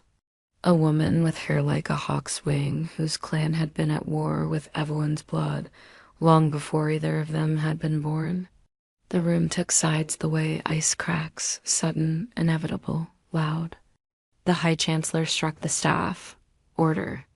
Order turned, resentful. Your Majesty, he said, words careful. You can refuse a trial by moon. You cannot refuse the council's vote to call one. Ronan's eyes moved. Edric's did not. Then call it, the king said. But hear me. If you'll move against her before the moon is full, I will move against you before the sun is down. The threat lay on the floor and steamed. Until then, he added, she is under my protection. Under your protection? Morel echoed, a quiet horror. Or under your spell? Edric's head turned slowly until his gaze cut her as a different kind of blade. Choose your words, he said. You don't bring enough blood to buy the wrong ones. The gavel fell. The council scattered in clumps of triumph and fury. Whispers already breeding smaller whispers that would be truer for having been repeated. Evelyn remained where protocol had nailed her. Only when the chamber exhaled did Ronan approach. Come. He didn't touch her. He didn't need to. Wolves with the jaw don't herd. They sear. They took Kernet to the dungeons. Edric was not looking to teach Fear a new trick, but to Thea's wing, a suite of rooms, too fine for a prisoner and too secure for a guest. Guards at either end of the corridor nodded without expression. Their hands rested near hilts, not on them. The difference was a king's. Inside, the fire had been coaxed into cheer. A tray weighted with bread and something that pretended to be soup better than it tasted. Ronan set a sealed letter on Theodable. Read this when you are alone, he said. She picked a tap, thumb skimming the wax, the wolf's head pressed deep. It felt like promise wearing danger's clothes. He remained by the door. There are 4 ways this can go, he said without flourish. 1, the council forces a trial by moon and rigs the cup. You die. 2, they force it and fail to rid the cup. You live, and we have a different war. 3, the king finds proof of treason in Lady Merle's house before the moon rises. The trial collapses. 4, you run. Her hands moved before she could stop them. Running ends it. Ronan's mouth twitched with something like pity. Running ends nothing. It only changes who does the chasing. I have chased long enough to know. She gestured to the seal. What is this? A truth, Hesed, and a map. He left. Evelyn waited until the corridor swallowed his steps, then broke the wax. The letter inside was short and free of poetry. There is Alliger beneath the East Archive floor. The stone with the wolf carved wrong. Lift it. The truth you need begins there. Our beneath, Asukan hand had added 1 line, sharper, less patient. Do not go alone. Ishii stood with paper and pulse. The room shrugged its shoulders around her and became ackage. She could feel the walls, listening for the sound of decisions. Marta would have called it a bad idea. Marta would have locked the door from the inside and the outside, and then asked the goddess to keep the key lost. But Marta loved her like a wound you survived. Love tries to keep blood in, not truth out. At dusk, Ronan returned with a tray and a look meant to be a warning and allowed to be Applin. Eat, he said. Then walk with me as if you were going somewhere else. The East Archives smelled like old thunder, the kind that comes from pages that remember too many storms. Torches coughed. Dust took a bow each time a shelf breathed. Ronan led herpes rows of vellum stiffened. Histories and into a narrow aisle where the stone floor kept its own counsel. He knelt, counted 3 flagstones from the wall, and brushed hisses.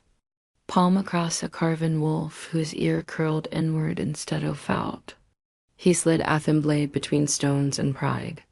The flag lifted with a reluctant sigh, O fond old man being asked to stand. Beneath it, a shallow cavity. Inside that, Alliger bound in cracked red leather and tied with twine. Don't smudgeth. Edges, he said, because sometimes men say absurd things when their hearts are loud. They open-ended it on the floor. The writing that stared back was elegant and cruel. House Thornwood accounts, purchases, payments, names dot and then, a list of tonics and tinctures bought in quantities. No. Household would need night bloom extracts, crushed aconite, powdered silver, Wolfsbane multiplied by moon phases. Money to priests who did not belong to any temple recognized by wolves. Ronan tapped a date with his forefinger. This is the week the child in the kitchens went in for 3 days, he said. They blamed the fever. They were feeding it to look like fever. They turned Abag, Morel's seal. A signature the color of dried anger. Evelyn's breath shortened. On the last leaf, a note for the chalice, the concentrated draught. Administer at toast. Witnesses ready. Blameve which the room tilted and leveled beneath her feet. She pressed her palm to the floor until stone remembered her body. Ronan shut book and slid it back. Now we know, he said. Knowing is not yet winning. They replaced the flagstone, covering truth with ordinary. When they reached the corridor, they didn't hurry. Running teaches walls to speak. At the bend, a figure stepped from shadow and made both their bodies choose where to put higher weight. Edric. He looked from one to the other and then to the dust clinging to their knees. You went without me, he said. Ronan single quotes, Smouth. You said do not go alone. I meant me, Edric replied. Then to Evelyn, softer, are you hurt? She shook her head. He exhaled long. Come, he said. I've invited a guest to meet us in the gardens. They walked under a sky that had given up explaining itself. The frostbitten rose remembered yesterday's argument with the sun and pretended not to be interested in tonight's. By the fountain, a woman waited with a cloak pulled too low. She pushed it back. Alpha Kira of the frostborn eyes like lake ice, hair braided in a crown that looked accidental and never was. You called, she said. Her glance skated to Evelyn, paused, returned to Edric. You killed both of us. I need ears that don't belong to Thornwood, Edric said, and eyes that aren't in my skull. Kira smiled without kindness. We have those. Ronan's hand closed around the ledger concealed beneath his cloak. He offered it. She didn't take it. Don't give me a thing you want me to swear to later, she said. Tell me why I should place my pact between you and a house that has never liked Miss Snow. Because if Morel poisons a king in my hall, then blames a woman for the death she planned, Edric said, your daughters will learn what that kind of victory buys. And it wouldn't be anything you want them wearing. Kira's eyes schooled further, a paradox that required her and achieved itself anyway. When? Soon, Ronan said. They moved today. Trials like spectacle. A moon makes a crowd. We have you on in 3 nights. Kira not a dance, solemn as a gavel. I will bring what I can carry without anyone knowing I have it. She looked at Evelyn as if tasting the shape of a rumor. You're smaller than the stories, she said. That's useful. Stories get you killed. When she was gone, Edric turned to Evelyn. The garden soft him. Maybe it was habit. Maybe the moon did it. Maybe some places refuse to host cruelty. 3 nights, he said. Then the goddess stands where the court pretends to. Evelyn's hands. And if the cup is rigged, then the first man who lifts it dies, he said simply. And the second, if I have to make a point. It was not heater in his mouth. It was policy. Until then, he added, you stay where I can find you when the walls start lying. In the east wing, guards nodded again as they passed. Inside her chamber, the fire had learned to warm better. She stood with her back to the door until her breath remembered math. Then she crossed to the window and pushed it open. Cold laid balm against her face. The sky looked full of old paper where stars might have been if stories were kinder. Behind her, the door clicked. Edric entered, closed it, leaned back against the wood the way she had. A mirror a few heartbeats late. They will press me, he said. They will say the throne loves a witch. They will ask if I love you. The word startled the room. He didn't snatch it back. What will you say? She asked. It came out broken and brave. He smiled like a man who had found a knife in a pocket he'd forgotten. I will say the throne loves the goddess's law. I will say I love this kingdom enough to let it fate me for a while. His gaze held hers until the bond rose, and the air remembered how to shiver. And I will say that when the moon is done judging, I will ask you a question that doesn't belong to councils. Silence rested between them. It did not weigh what it used to. When he left, she did not bolt the door. She sat on the rug and held her own hands so they would stop translating what her heart kept saying. In some other wing, Lady Morel bled her finger and wrote names in a book that liked butter than ink. In the barracks, soldiers sharpened blades that wouldn't be used and practiced dying in their heads so they'd be worse at it when the time came. In the wolves' yards beyond the walls, a mother licked frost from a pup's nose and the pup sneezed. And the mother didn't learn from it. The moon climbed the sky like someone unsure about heights but determined to arrive anyway. 3 nights. An accusation coiled itself around a cup. A kingdom held its breath to see if truth would be a cure or a spectacle. Chapter 9. The King's Confession. The fortress slept the skittish sleep of a household that had watched a miracle and didn't know what to do with the day after. Banners hung as if listening. Torches guttered, tired from holding the moon's attention. Somewhere a kitchen lad dropped a ladle and apologized to no one.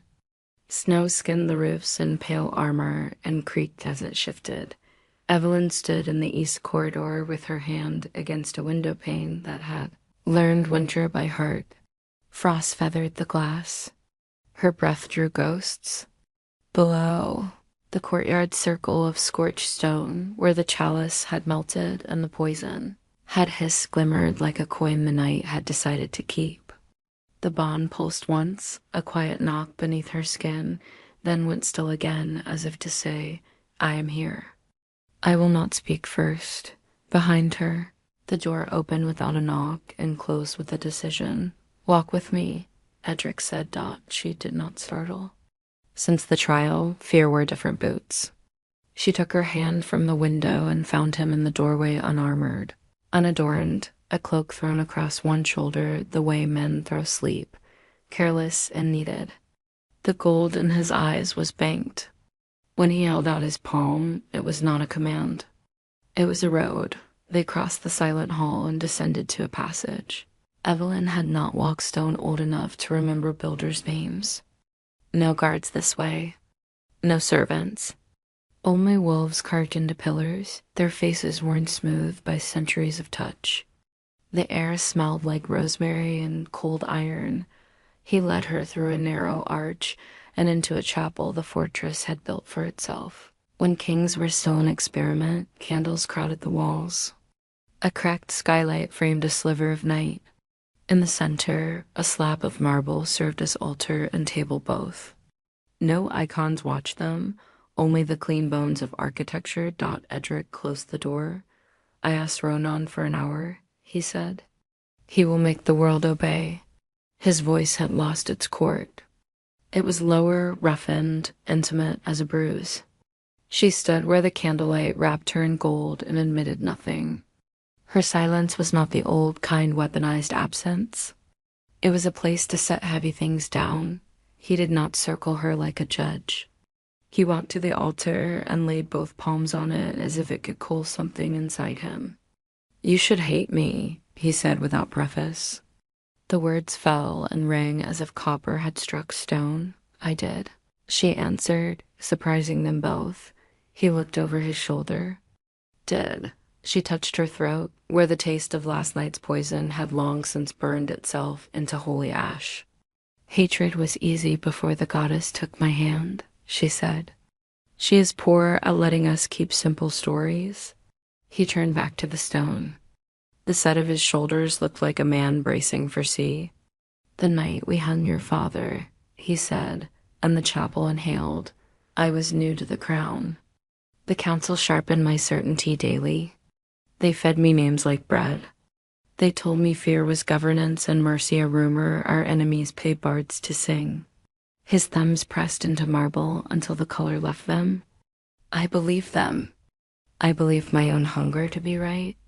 Evelyn moved closer because distance felt like a lie and this room preferred accuracy.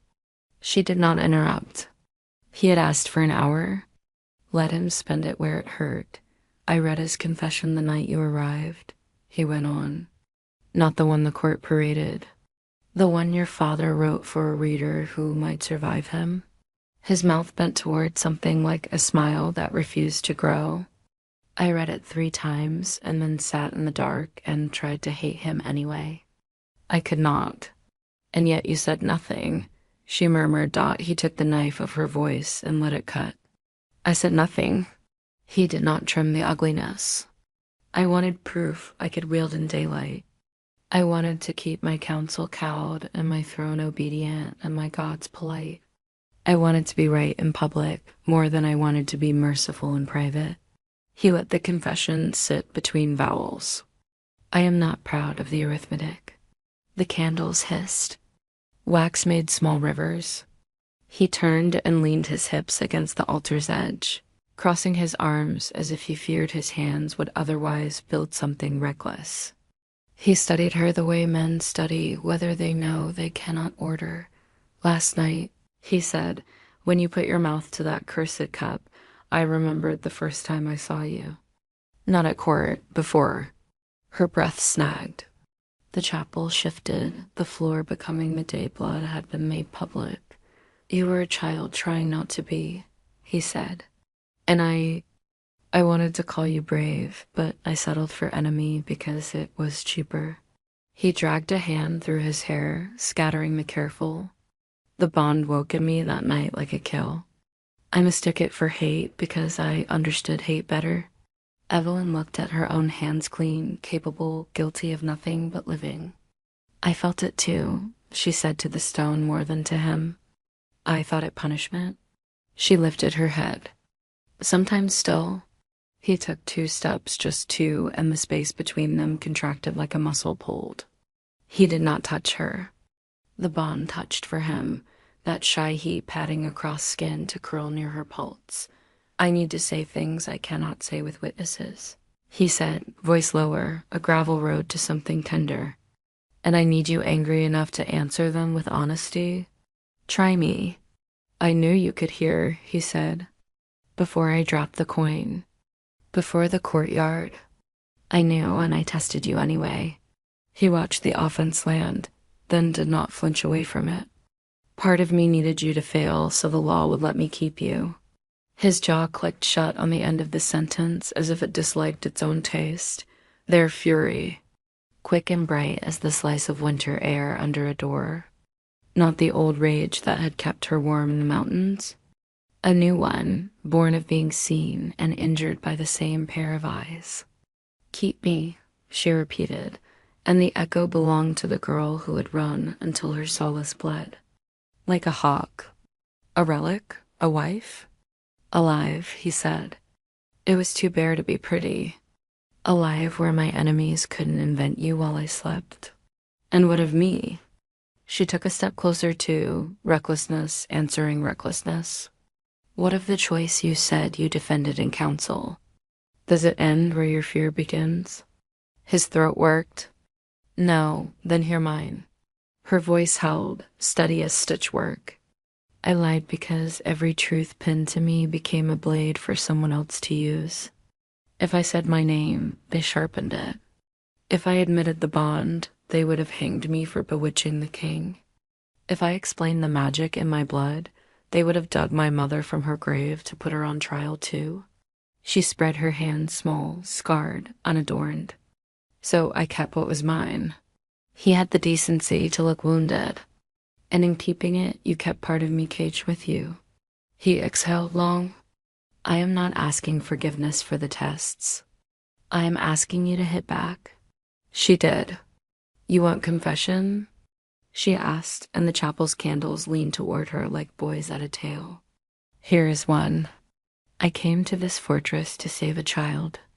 I planned to take your coin and flee before you returned. Then you turned, and I knew the bond was awake again, and my first thought was, it would be a mercy if I died before he recognized me. Anger moved in his eyes. Not at her. At a history that had made her say it. Here's mine, he said in answer, voice going quiet, dangerous. The night before the trial, I considered running you out under guard to a border I could not watch. I wrote the order, sealed it, and put it in the fire. He looked down at his palms as if expecting ink to have tattooed itself there. Cowardice wears 100 coats. That one fit easily? The words hung heavy, then began to breathe. Why didn't you? She asked when her ribs allowed it. The bond, he said simply. And because I am tired of making fear look like law. They were close enough now to feel the heat of the other's breath. The skylight showed a coin of sky that had not yet decided whether to keep snow.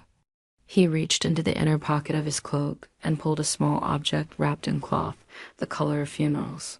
He unfolded it and set the thing on the altar between them, a ring of dark gold, heavy, carved with a moon, pierced by a blade ray work, old and meticulous. There was dried blood in the groove where letters ran. ER, the metal had remembered warmth. I took it from the jailer after the gallows, he said.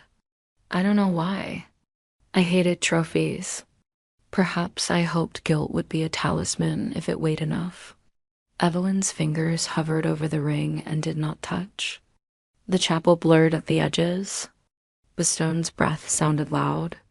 Her father's hands, ink-stained, calloused from reins and blade, had worn that circle.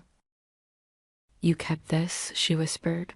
I kept all I could not undo, he said. His voice frayed. If you wish, I will throw it from the highest battlement. If you wish, I will put it in your palm and leave the room. She took the ring between forefinger and thumb, the way she took needles when returning them to a tray.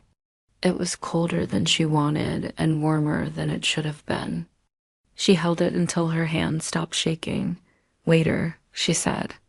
Truth built some of this room. It can wait for the rest. He nodded. He was learning when not to win. A draft found the seams in the door. The candles wavered as if something large had passed just outside fate, perhaps, or tomorrow. He braced his palms on the altar again and bent his head until his forehead touched stone. The pose read as prayer until he opened his mouth. I would undo that day, he said into rock, into the low belly of the fortress. I would cut the rope with my teeth if I had to. I would swallow whatever poison men like Morel brewed rather than let it touch your father's skin. And I would stand in the courtyard when you were 17 and call you by your name and tell the world to shut its eyes while we remembered how to be human. The bond surged with his words, not as magic, as truth, an ache that healed and hurt for being honest. Evelyn closed her eyes. Her hands had learned to stop blood and to start breath. Now they shook with the effort of not reaching. She opened them and found herself moving anyway, the smallest step, the kind that changes maps. Edric, she said. It was not title. It was not accusation. It was something like invocation. He lifted his head. I cannot give you forgiveness as tribute, she said. It would be counterfeit and you would know. But I can put my hand on the scale you carry and call it balance. Is that a yes? He asked, half smile carving itself like mercy into his mouth, or a stay of execution. It's a stay of judgment, she said, until we have all the evidence and both of us have learned new languages. He inhaled like a drowning man meeting air he hadn't bragged about. Fair, silence settled again, not timid, not hostile. A big cat stretched across the floor, patient. The skylight paled. Dawn pried its way into the cracks of night. Somewhere above them, a cock thought of his profession and pledge. You said there were things you cannot say with witnesses, she said, back to the first road. Say them. His gaze slid away and back. No one had told him kings were allowed to be shy. When you touched me at the fountain, he began, the bond gave me details I did not earn. The tips of his ears darkened. The candlelight made him look younger and worse at lying. Your fear, your first memory of snow, the way you count your breath to swallow a sob, the scar on your knee you got falling from a wall you climbed to prove a dare, not for escape. His mouth tilted, and the shape of your voice when you say my name in your own head. Heat climbed her throat. It wasn't embarrassment. It was the holiness that comes uninvited when someone names you accurately. And you? She asked because reciprocity is a currency that buys trust. What did it give me? His pupils dilated as memory dragged across them. The sound I make when I wake from the dream, he said softly. How I hold knives when I don't trust the room. That my right shoulder aches before snow, that I wanted to mark you the first day because I am not a saint and I am tired of pretending that wanting a thing ruins it. The honesty put its hands on her and held. You did not, she said. No. His jaw set. Because marks should be vows, not victories. They stood breathing the same prayer. The altar, the ring, the candles, witnesses old enough to keep secrets. Outside, someone dragged a broom across flagstones and civilization staggered toward morning. There is a war coming, he said at last. Not the kind that makes songs. A war of papers and pockets, poison and prayer. The North sniffs for weakness. The river packs want tribute and call it tradition. Morale's allies scatter, but stones thrown into a pond become circles long after they sink. He stepped nearer, not hunting now, asking, I will fight it on the floor and at the table. I will make law a weapon that doesn't draw blood. But in the quiet places, the rooms like this, I need you. As weapon? She asked, one brow lifting, daring him to be foolish. As compass, he said. As the person who looks at me when the bond is loud and says, that is love, not law, put it down. Or, that is law, not justice, break it. The part of her that had lived 5 years with a false name and an empty mouth weighed the request. It looked at the ring. It looked at his hands. It looked at the circle burned into the courtyard and the ashes of a chalice and the ledger, still sleeping beneath a wrong-eared wolf in the floor of the archive. Then it nodded. I will be cruel when it saves lives, she said, and kind when it saves souls. He smiled like a man who had been given a map to a place he had drawn in childhood but thought he'd imagined. And I, he said, will learn to listen. The hour he had bought was nearly spent. Ronan knocked once on the far door, a courtesy between men who had bled together, then left them the privacy he had guarded. Edric reached across the space and took her hand, not her wrist, not her elbow. Her hand palm to palm, fingers sliding until their grips learned each other's paths. The bond rose, curled around the join, and settled like a warm animal against their knuckles. No light flared. They didn't need spectacle. They did not kiss. They did not bow. They stood and did the harder thing, decided. Truth trembles, he said. More to the room than to her. It will stand when it's ready, she answered. He released her first. The way men do when they remember a woman's liberty is not a gift, but a fact. He tucked the ring's cloth around the metal and slid it into her satchel. When you want it, he said. When I can carry it, she corrected. They left the chapel by the door that faced east. Day had begun to pour itself between buildings. Servants collected dawn like kindling. Somewhere a pot sang. Somewhere a child laughed like a new blade being struck in a good forge. The fortress shook itself and remembered how to be a home that kept the wolves inside and the winter out, dotted the corridor's mouth. Edric stopped. The court would begin to gather its faces soon. The council would find new instruments for old music. Marta would scold and feed and swear and keep the world sewn. Before all that, he turned, and his mouth made confession one more time without sound.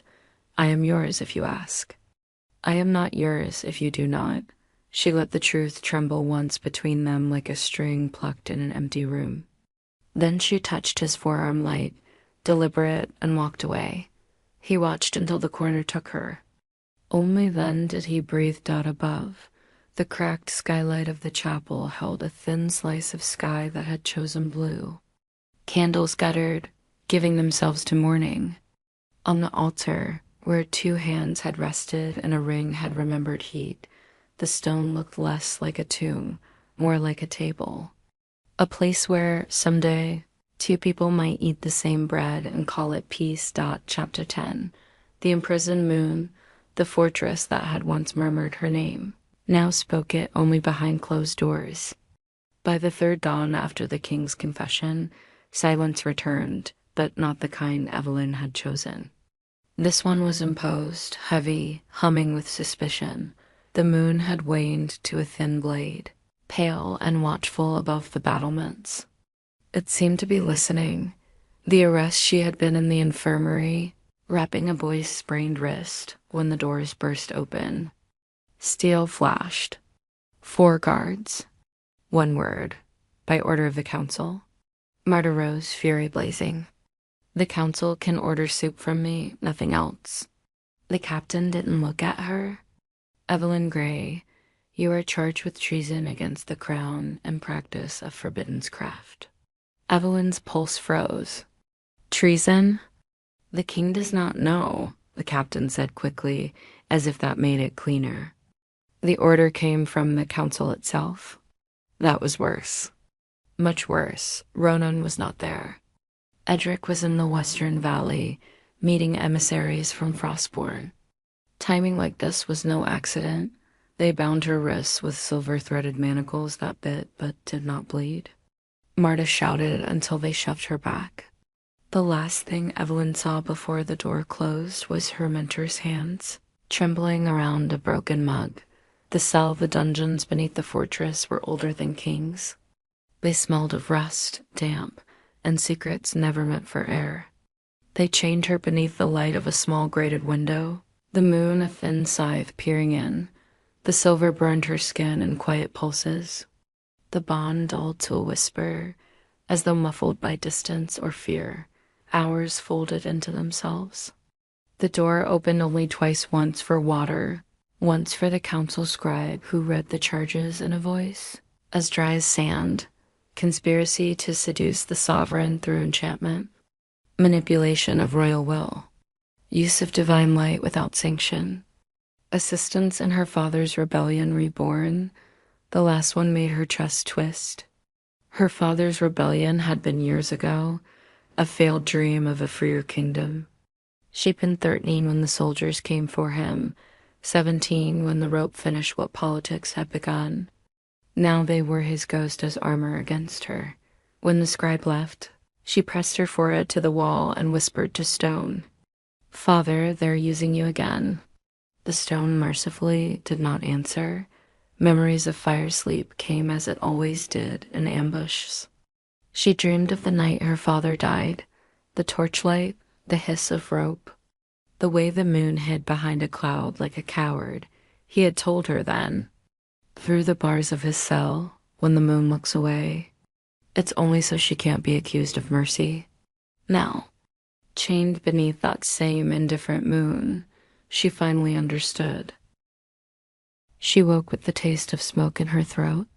The corridor outside echoed with footsteps that didn't hurry. Ronan came without a torch. The guards didn't stop him.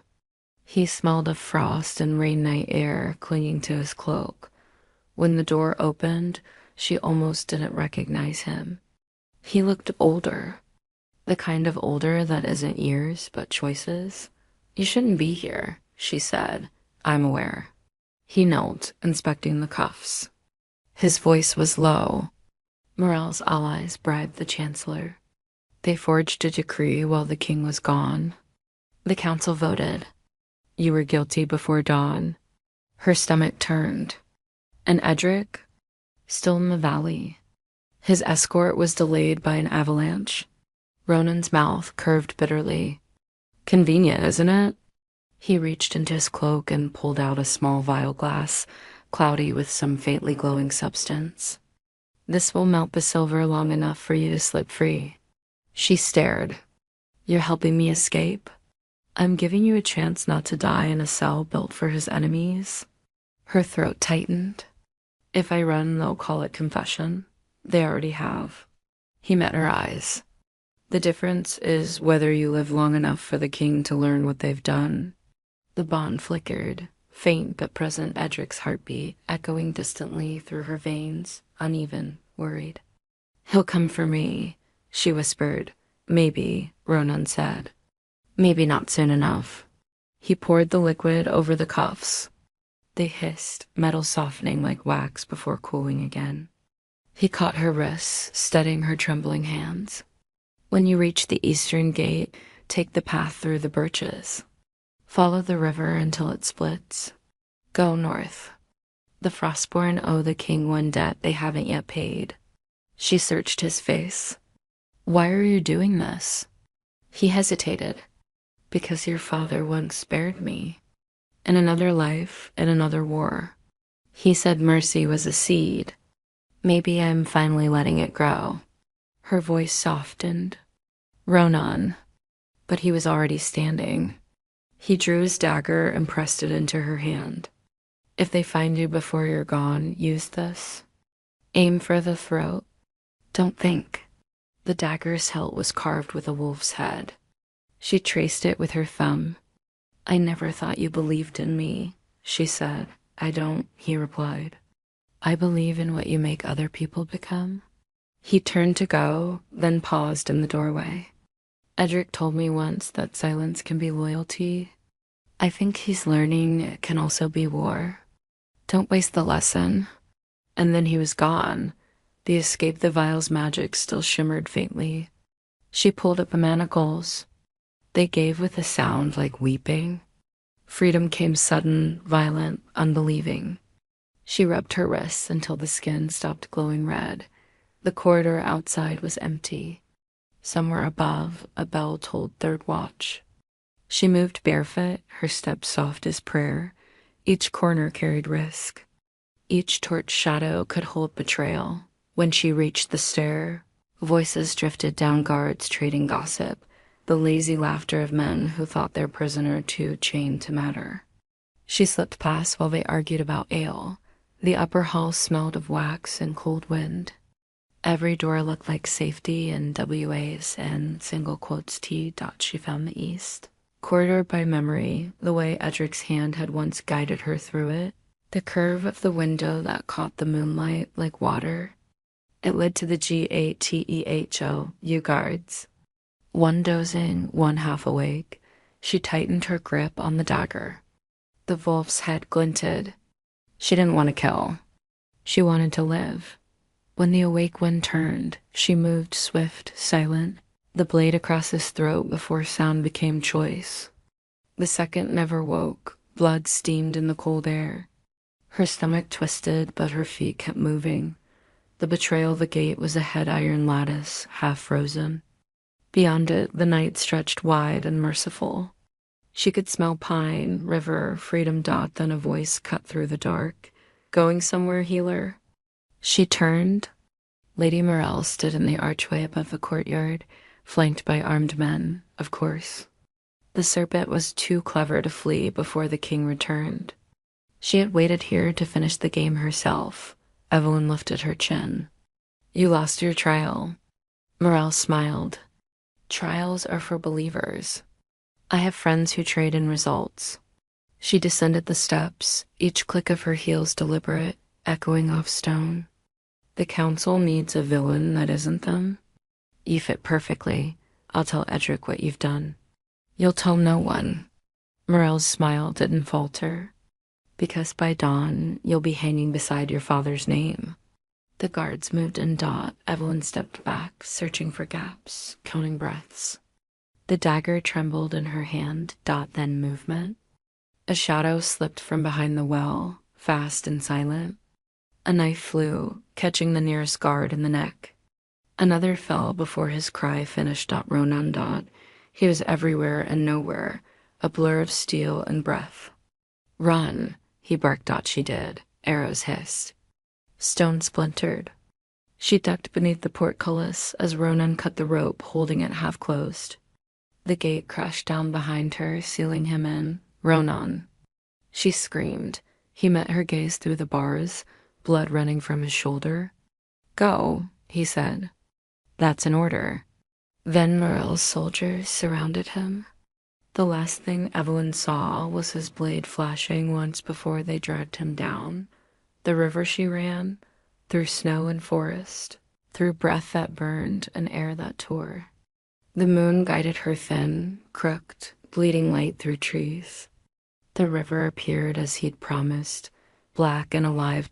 When she reached the fork, she stumbled to her knees, chest heaving. Behind her, the fortress lights glimmered faintly gold against blue. False warmth against truth. She pressed a hand to her heart. The bond pulsed weakly, as if reaching for her across distance and pain. "Edric," she whispered. "They've taken everything." The river answered with silence. She knelt there until the cold bit through her clothes, until her body shook with exhaustion. Then she rose and followed the current north. The moon hid again, thin and watchful. And far behind, in a cell that still smelled of her absence, a single silver manacle lay broken on the floor, its edged with the shape of a wolf's head.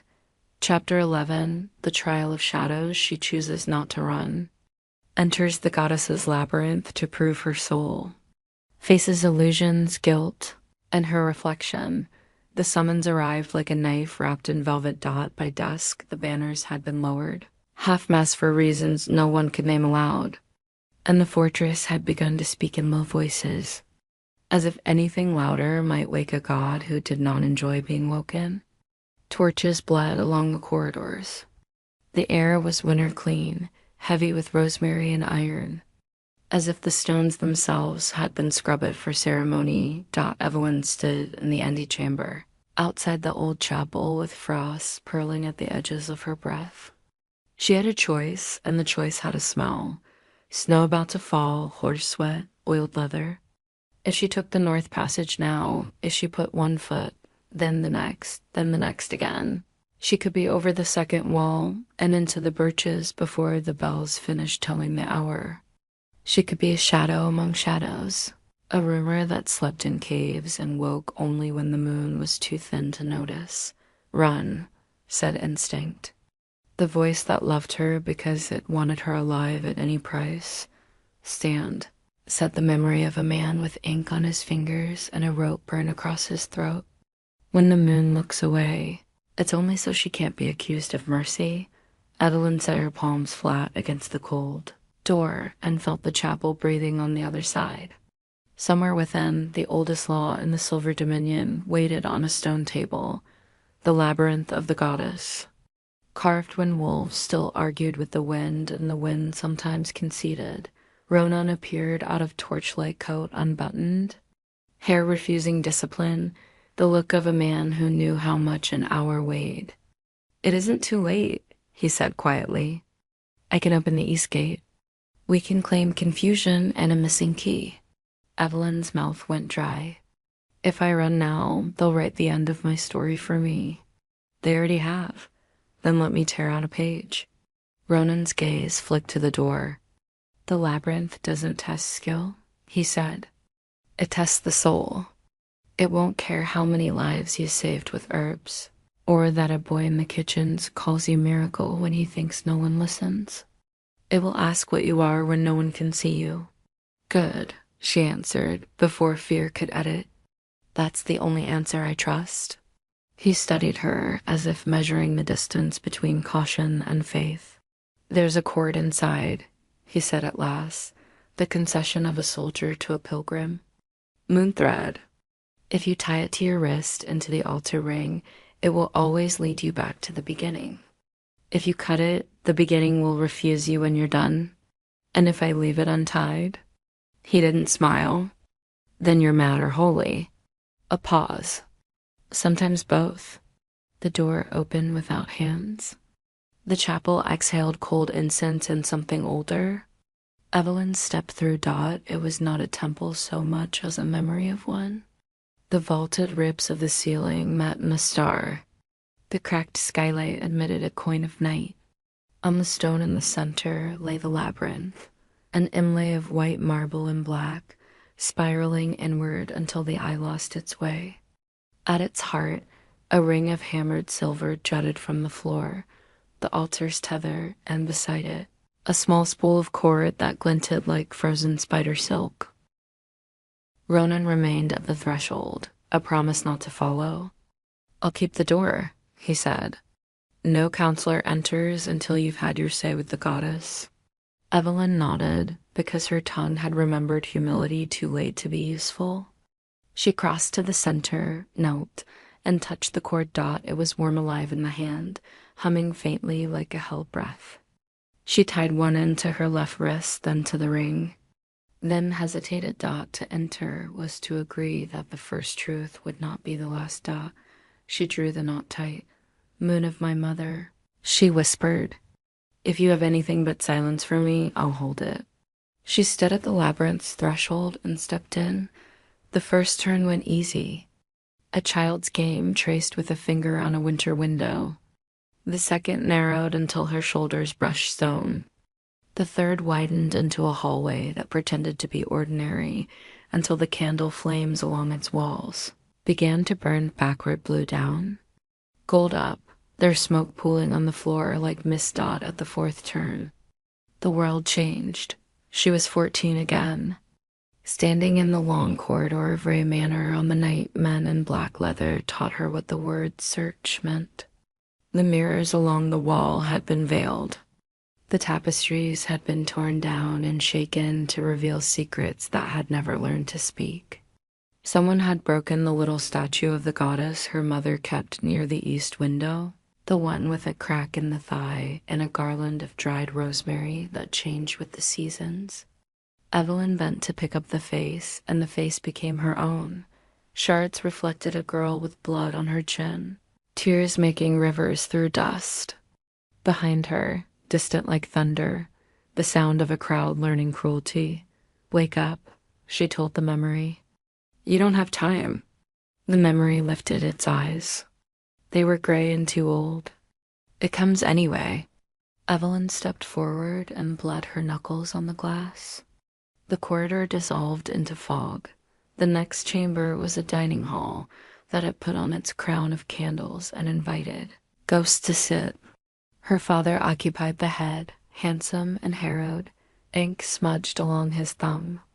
Across from him sat Edric as she had first seen him young, righteous, execution tucked like a second tongue behind his teeth. Between them, a table laid with a feast of unchosen futures, goblets of night, platters of ash, bread that steamed but refused to feed. Which would you like? Asked Edric, easy and pleasant, as if choosing pain could be civil. Evelyn reached for the bread. It dissolved into smoke in her palm.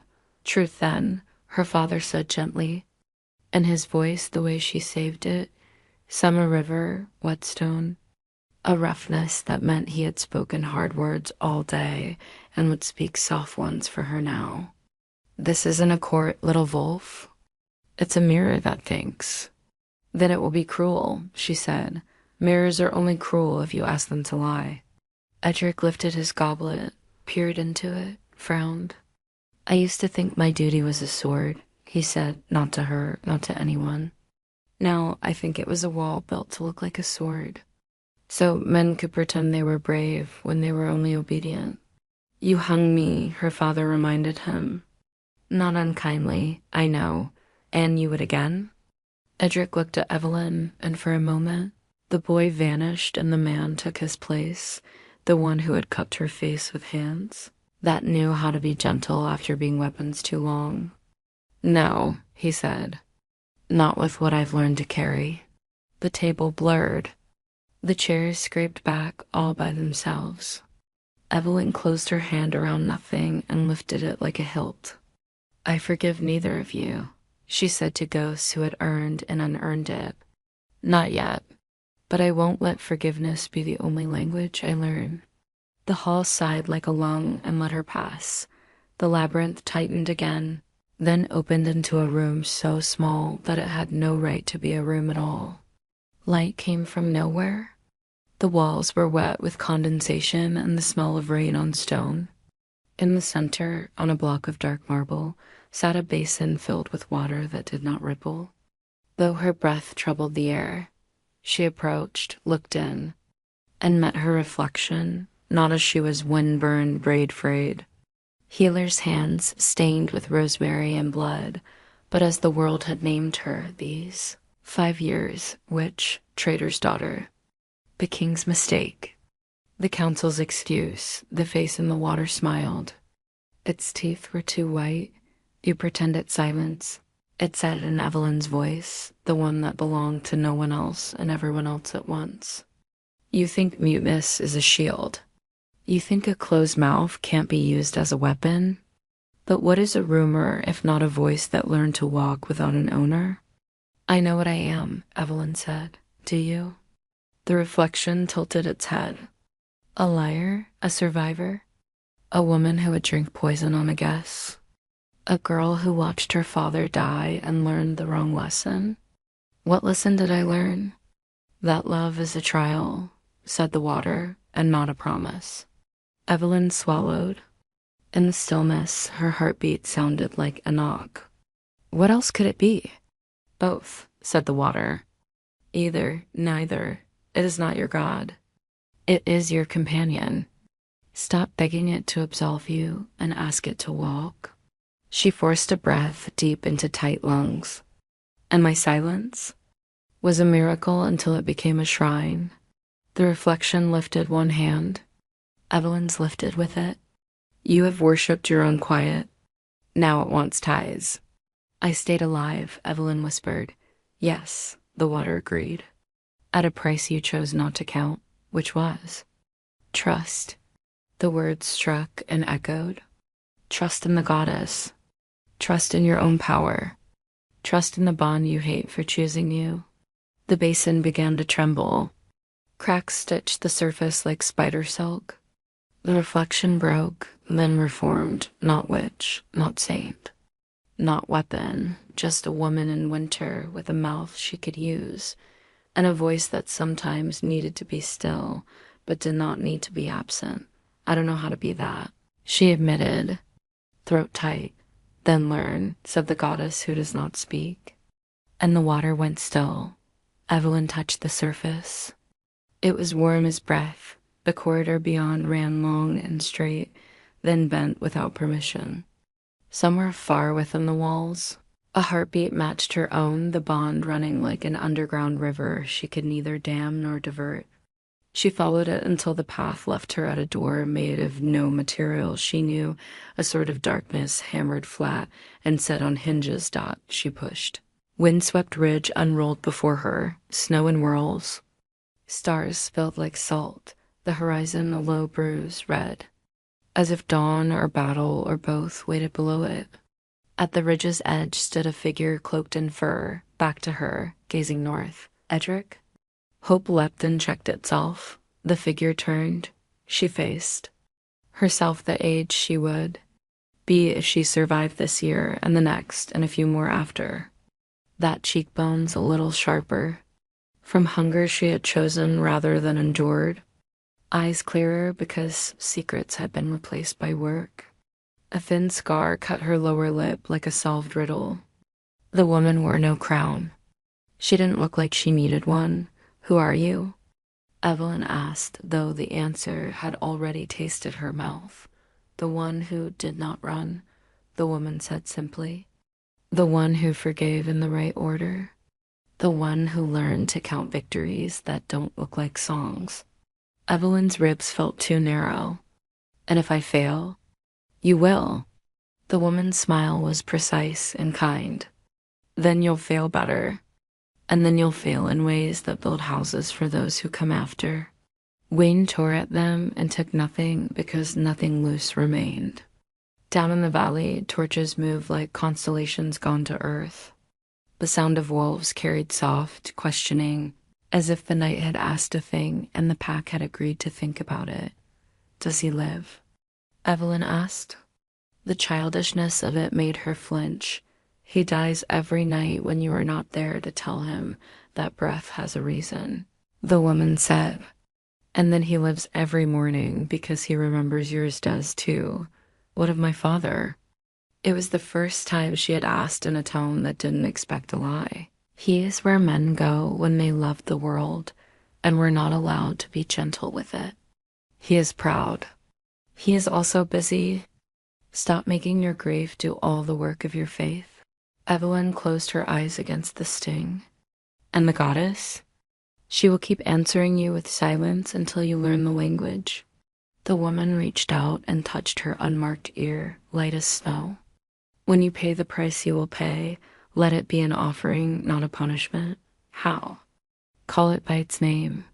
Don't lie to yourself about what hurts and why you chose it to. The ridge shuddered. A crack split the sky. The woman stepped back and became light, then shadow, then a trail through both. Wait, Evelyn said, too late for cleverness. Tell me what I am. Wolf's memory set her future. And a door. The world folded. She stumbled into the final chamber, breath raw, palms nicked, left wrists burning where the moon thread had chafed. The room was round and windowless, the ceiling low enough to make the neck remember humility. In the center, a single column rose to shoulder height, and on it lay the last test. 2 knives, the twin of each other, one with the hilt wrapped in pale leather. One dark. A voice she didn't hear spoke anyway. Choose which hand to wound. She looked at the knives and knew the riddle. One blade would cut truth and leave her free to carry it. The other would cut lies and leave her free to speak them. No third way. No polite evasion. A wound either way and a gift. The goddess had grown tired of her talent for evasion. Evelyn reached for the dark-hilted knife, paused, reached for the light instead. Paused again, then laughed once a sound with more bone than mirth. I'm done letting the world trick me into choosing. Between honest pain and beautiful self-betrayal, she said to the stone, and the silence and the god who pretended not to care. She set both knives aside, curled her fingers into a fist, and struck her on chest just once, just hard enough that breath left, returned, and remembered its path. I have cut myself enough, she said when she could speak.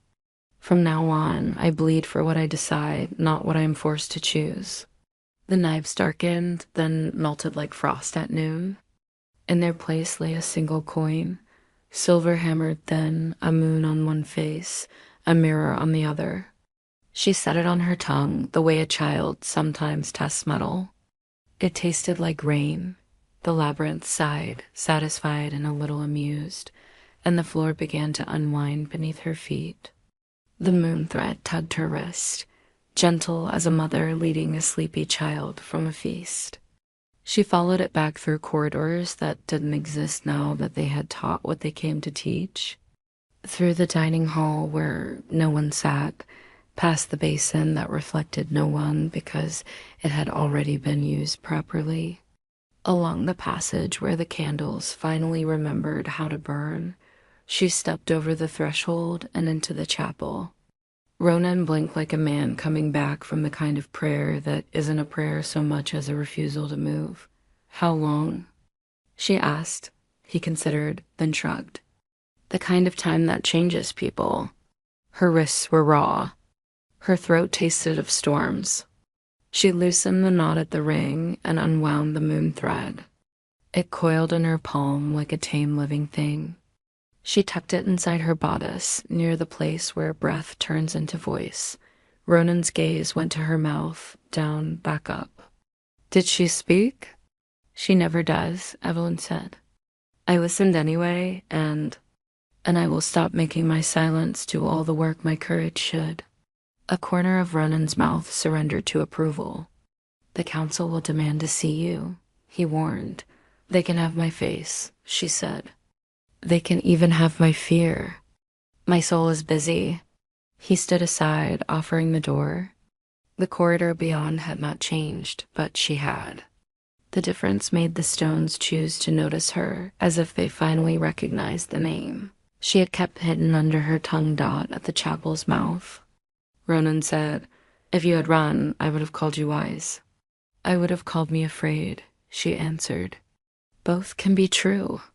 But only one would have let me sleep. He nodded. The king is returning, I know. She surprised herself. I heard it in the labyrinth and the way the wind counted. You're mad, he said, but like a compliment. Or holy, she said. Sometimes both. They walked toward the throne hall that would soon be a storm, toward poison that had already been poured, toward a confession the size of a kingdom. Behind them, in the chapel, the labyrinth waited for the next soul. Patient as Winter. Evelyn put a hand to her throat, felt the coin's small weight against skin. and did the hardest thing she had learned all night. She chose not to be quiet when a voice would serve. She chose not to be loud when silence would save. She chose to speak only what would carry, and to carry only what would speak. Outside, the moon lifted one thin shoulder of light as if to say she had, in fact, been watching all along. The bells began to call a gathering.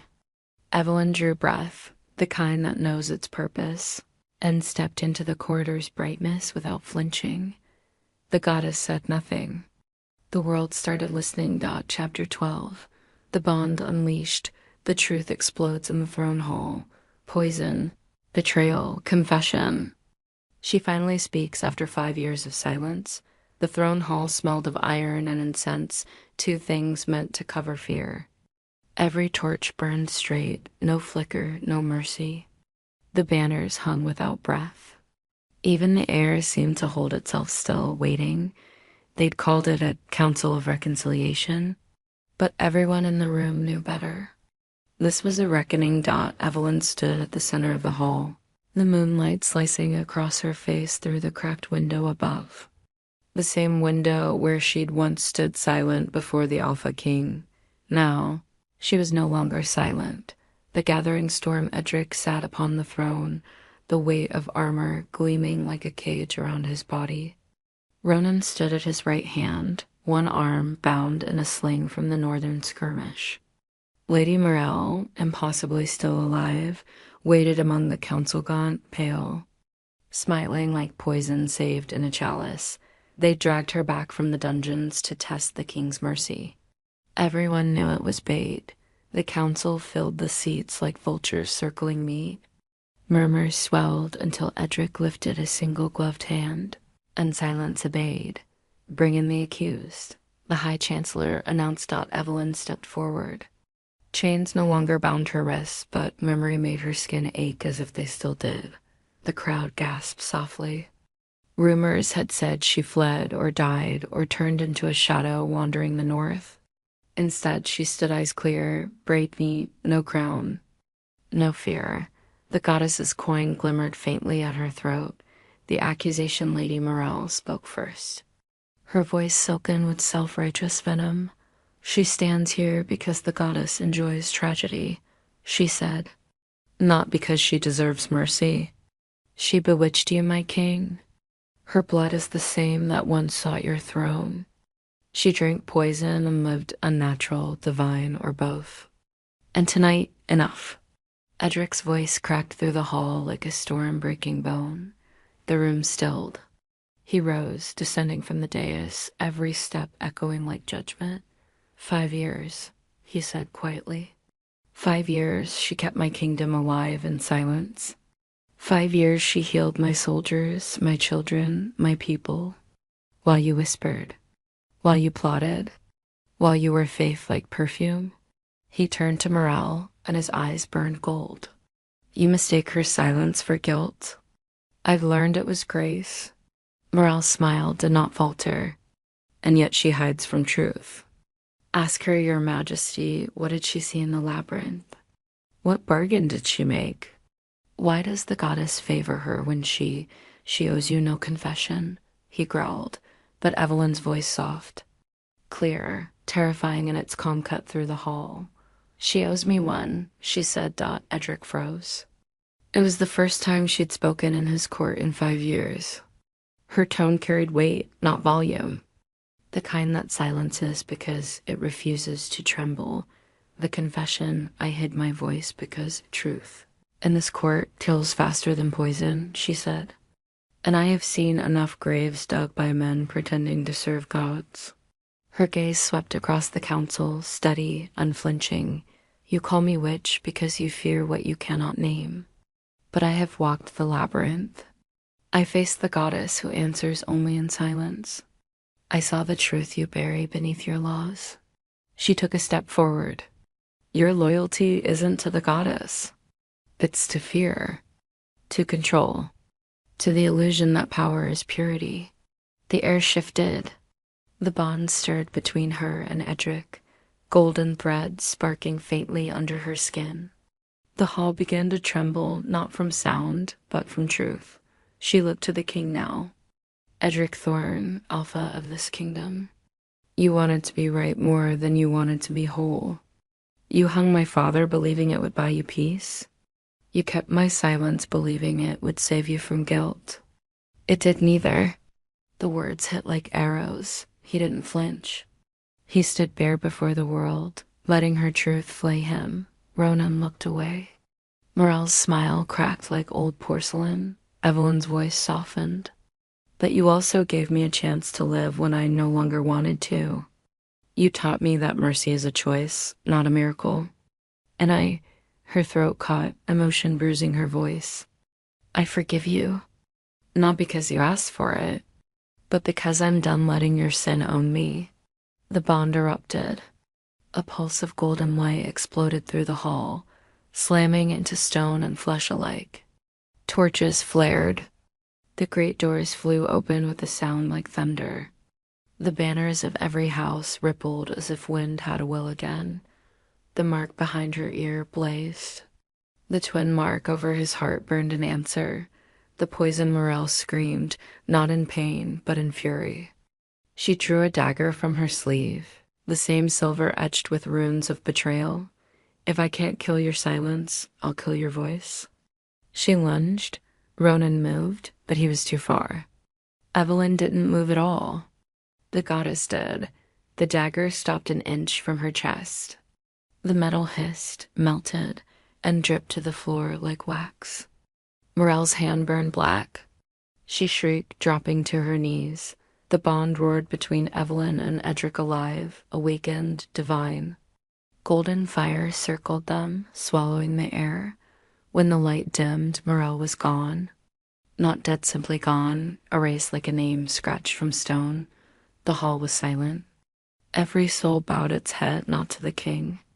To her. The awakening Evelyn turned, her body trembling, power still humming under her skin. I never wanted thrones, she whispered. Only peace. Edric took a step toward her. And yet the goddess made you my equal? She shook her head. No, Edric, she made me your mirror. He looked at her as though seeing her for the first time, not as the healer, not as the fugitive, not as the girl who hid her voice, as the woman who had survived him and beside him and beyond him. He knelt. Not as king, as man. Then let the world see what we already know, he said. That the goddess speaks through those who dare listen. Evelyn exhaled. For the first time in 5 years, her silence broke entirely, not by command, not by fear. By choice, she spoke her father's name, the goddess's name, her own, and the hall filled with light. Aftermath, when it faded, the kingdom's banners no longer bore just the wolf's crest of House Thorn. A second emblem joined its silver threads in the shape of a moon, the sign of the healer queen. Ronan bowed his head. The bond's awake, he murmured, and it's watching. Evelyn turned to Edric. The glow had softened, the fire settling into warmth. What happens now? He smiled faintly, voice raw. Now we rebuild, and we learn how to speak together. The moon rose high above the shattered window, whole again. For the first time, its light did not look like judgment. It looked like forgiveness. Chapter 13. The queen of no crown, the court is divided. She saves Edric at great cost, losing her hearing for real. Love blooms in the quiet aftermath. The kingdom woke to thunder without storm. The night after the throne hall burned with holy light, the walls of Silver Keep still trembled, not from war, but from wonder. The goddess had spoken without words, and everyone who had witnessed it now scrambled to decide what it meant. For some, Evelyn Ray was a miracle. For others, a heresy wrapped in beauty. And for the council, she was the most dangerous thing of all proof, that the goddess could choose outside their grasp. The divided court by morning. The throne hall had become a battlefield of opinions. Messengers rode to border towns. Priests argued with generals. Even the royal scribes quarreled over how to record what had happened. Some called her the Moon-Touched. Others whispered the Witch Queen. Every title was a wound dressed as a crown. Evelyn wanted none of them. She stood at the window of her chamber, the first she had ever called hers, looking down upon the city below. Where the fires of rebellion once burned, candles now glowed in thousands of windows, offerings, prayers, fears. They weren't sure if she was their savior or their undoing. Neither was she. Edric entered without ceremony, as he always did now. No guards, no counselors. Just a man who carried the smell of steel and rain. "They're demanding an inquest," he said quietly. "They want the high priestess to confirm your divinity." Evelyn turned. "They want a cage what they can't define. They always do." He moved closer. "I can silence them." She shook her head. "No, let them speak. Let them doubt. The goddess doesn't need believers. She needs witnesses." He smiled faintly. "You sound like prophecy. Maybe I'm just tired of men who mistake fear for faith." The bond hummed between them, soft, alive, familiar. Since the awakening, it hadn't burned or bound. It simply was like breathing. And yet, beneath it, something darker stirred. The assassination, the first attack, came during Dusk Court. A soldier of the Eastern Regiment, a man who had sworn loyalty to the crown, approached with a sealed letter. He bowed low, offered it to the king, but Evelyn saw it first, the faint shimmer of the envelope's edge, the unnatural stillness of his hand. Instinct screamed, "Edric?" She shouted the word tore through her throat, the second time she'd used his name aloud since silence broke. He turned just as the letter burst into flame. She moved faster than thought. Her hand caught the burning paper. The magic inside erupted like a trapped storm. Light slammed into her chest, throwing her back across the marble floor. The explosion shattered glass. Smoke filled the air. Guards rushed in. Ronan tackled the assassin before he could draw another blade. But Evelyn lay still, the cost when the fire dimmed. Edric was already kneeling beside her, his hands shaking as he pressed against her pulse. She was breathing, but the bond was wrong, dim, muffled, like trying to hear through snow. Her eyes fluttered open. She looked at him, lips moving. He saw the shape of her words, but heard nothing. "Evelyn?" His voice broke. "Evelyn."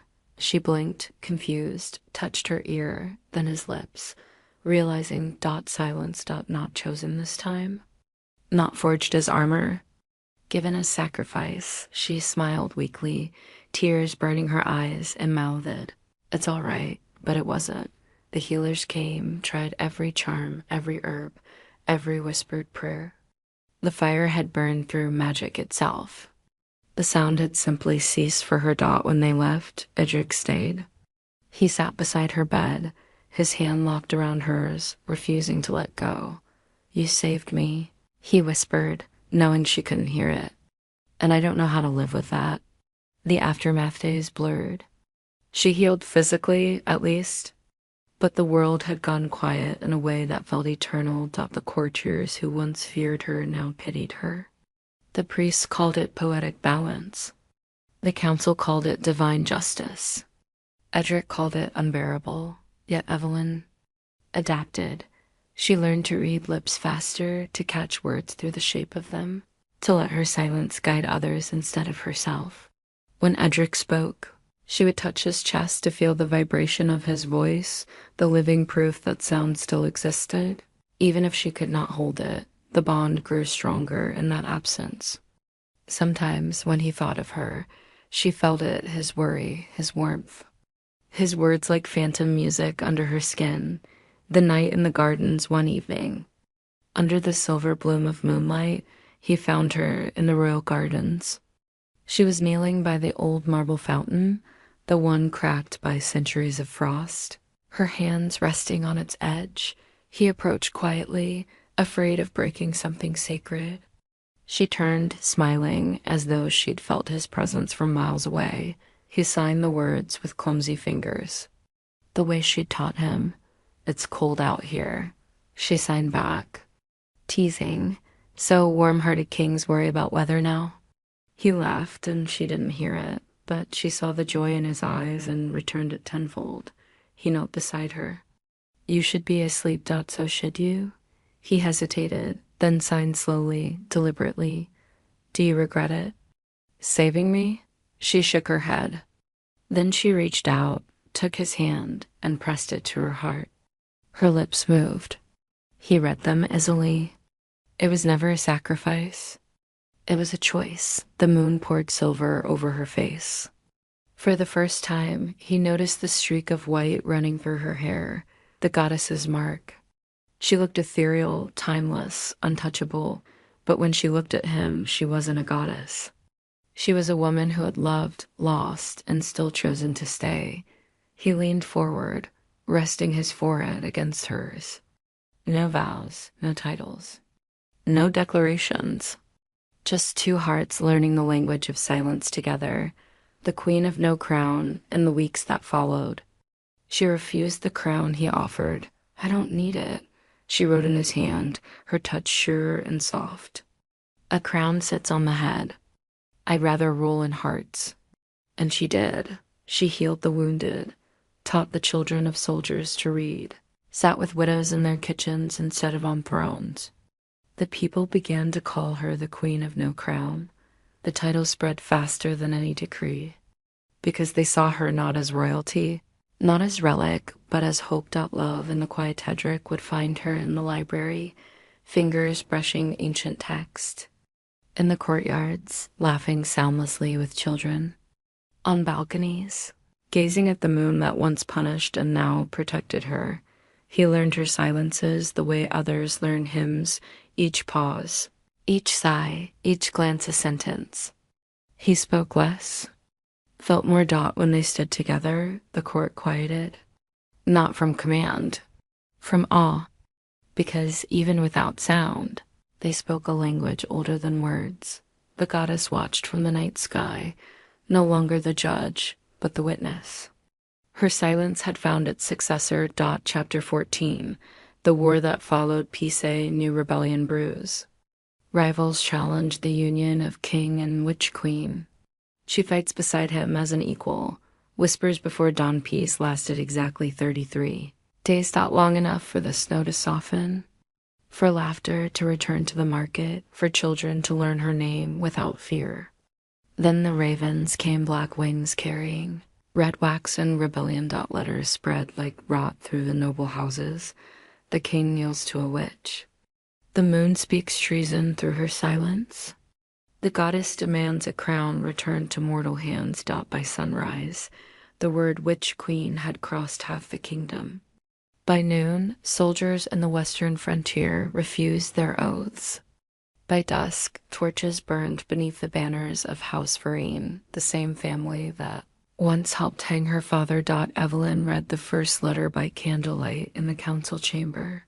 Her expression didn't break. She merely folded the parchment once, twice, and set it in the fire. Let them come, she signed. Edric's jaw tightened. They will. The seeds of war the council fractured like glass under pressure. Half demanded Evelyn's exile to restore divine order. The rest demanded her coronation to secure the goddess's blessing. Neither faction understood her at all. We don't need another crown, she wrote in neat, patient script before sliding the parchment across the table. We need unity or we'll drown in our own pride. The chamber erupted anyway. Edric's fist silenced them. While you squabble over what to call her, he said, my scouts report 5,000 rebels marching under Varen's crest. Decide if you prefer her at the throne beside me or at the walls saving your lives. None spoke after that. The ride north. They left the following dawn. Evelyn rode beside Edric, not behind him. Not in a carriage like royalty, but on a white Mars streaked with gray. Armor light enough to move, heavy enough to mean it. The goddess's coin hung at her throat, catching sunrise like a blade. Snow fell in slow spirals as they passed the outer walls. Citizens gathered to watch. Some bowed, some whispered, some wept. A small boy reached out as she passed, holding a wilted sprig of rosemary. She took it, tucked it behind her pauldron. For protection, he mouthed. She nodded, though she couldn't hear. The first blood that ambush came at the bridge of Lorne. Arrow rain from the cliff's black fletching. Poison tips, Ronan's shout carried through the chaos, cover the queen. She didn't need it. Evelyn dismounted, rolling into cover, hands pressed to the earth. She felt the heartbeat of the land, the pulse of every soldier, every wolf within miles.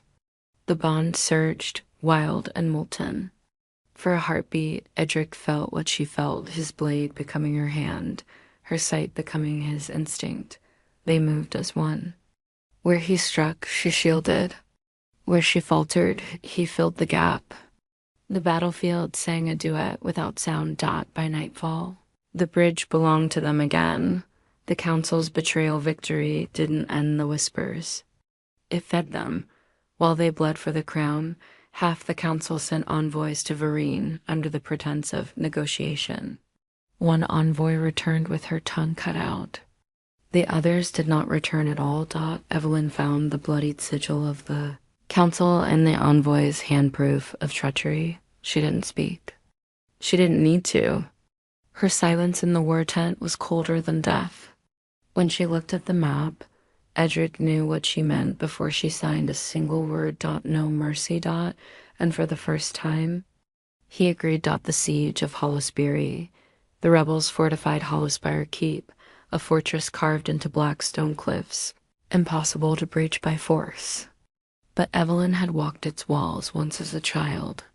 She remembered a chapel buried beneath the east tower, and beneath it, an aquifer that led straight to the heart of the fortress. At midnight, she led a small company through the tunnels, Edric, Ronan, and 20 wolves sworn to silence. The passage reeked of rot and rusted faith. Symbols of the old goddess lined the walls, weeping condensation like tears. Evelyn moved first, torch held low. When they reached the altar, she placed the flame against the ancient carvings and whispered, not with her mouth, but with her will. The runes flared. The aquifer cracked open, flooding upward, breaking through the floors of the fortress above. Rebels screamed as holy water turned to steam against their poison-forged armor. Edric's army charged through the breach. The dual Lord Vereen met. Them in the throne room, an old man wrapped in arrogance and chainmail. "You bring a witch to war," he sneered. "You disgrace the goddess." Evelyn stepped forward, calm, bareheaded, her braids streaked silver by moonlight. "No," she wrote on a scrap of blood-stained parchment and held it up. "I bring her." He lunged. She didn't flinch. His blade struck, met by Edric's. Steel clashed. Sparks sang. Then, as Vereen raised his sword again, Evelyn caught his wrist with both hands. The mark on her palm burned. The goddess's light surged through her. The old lord fell to his knees, gasping, not dead, but stripped of the venom that kept him cruel. His eyes cleared. His voice broke. "What are you?" She met his gaze. Justice without noise, the victory and the cost. When dawn came, Hollowspire burned clean. The rebellion shattered. The banners of Vereen fell. But the kingdom had seen too much light and blood to return to simple worship. In the great hall, soldiers cheered. Ronan wept quietly. Edric turned to her, mud on his armor, love in his eyes. "They'll call this the War of the Witch Queen," he said. She smiled faintly, tracing the word queen in the air with her finger. Then she struck it through. "Not witch. Not queen. Equal." He pulled her close. "Then we'll rule as one." And though she could not hear the roar of victory, she felt it through the ground, through the bond, through the heartbeat of the man who had once been her enemy. The aftermath, when they returned to Silver Keep, the people didn't bow as they passed. They knelt, not from fear, but gratitude. Evelyn raised her hand, not in command, but peace, and every knee lifted again. "We kneel to none," she signed from the balcony, her gestures sweeping over thousands. "Not even me." Edric's smile was soft, reverent. "You've changed them," he said. She looked out at the endless night sky, the first dawn of peace stretching like a wound finally healed. "No," she wrote in his palm. "We've become them." And for the first time in generations, the kingdom believed that wolves could love their moon without devouring it. Chapter 15. The last silence, a final battle under a red sky. Sacrifice, arrow, poison, rebirth. Love conquers curse. The red sky, the dawn came wrong. It rose bleeding, streaks of crimson across the clouds, the color of prophecy and endings. The air tasted of iron and ash. Wolves howled before the first horn even sounded. Evelyn woke with the knowing already in her chest. The war was not finished. Peace had only been an intermission. She stood at the balcony, armor half-laced, eyes locked on the horizon. A storm of wings cut through the morning ravens carrying black banners, sigils painted in blood. Ronan burst into the chamber without ceremony. "They've crossed the river," he said. "Varen's son leads them. 10,000 strong. He blames you for his father's surrender." Edric entered behind him, already armored. The Alpha King's eyes were darker than dawn. "I thought hatred died with the old war," he said. Evelyn looked at him, calm and certain. "Hatred never dies," she signed. "It waits." He stepped closer, taking her hand. "Then let's finish what we started." The bond hummed warm between their palms, steady, sure, ready. The march they rode before the sun fully rose, leading the united packs of the north and south. Behind them, banners of silver and gold rippled like twin halves of the same moon. Evelyn's horse carried her with effortless grace, the goddess's coin resting cold against her throat. The wind was alive with omens. The sky deepened from red to scarlet, the clouds streaked with shadows shaped like wings. Ronan rode beside them, grim. "The omen's old," he said. "Red dawn, black fate. The goddess calls her children home." Evelyn's eyes didn't waver. "Then she can wait." The poisoned arrow, they met the enemy in the vale of broken oaks. Where her father's rebellion once began, Varen's son Kale waited on the ridge. Armor lacquered black, a red crescent painted across his chest. He was young, beautiful in the way fire is beautiful before it burns everything it touches. When he spoke, his voice carried through the wind like thunder. "You call her queen," he spat.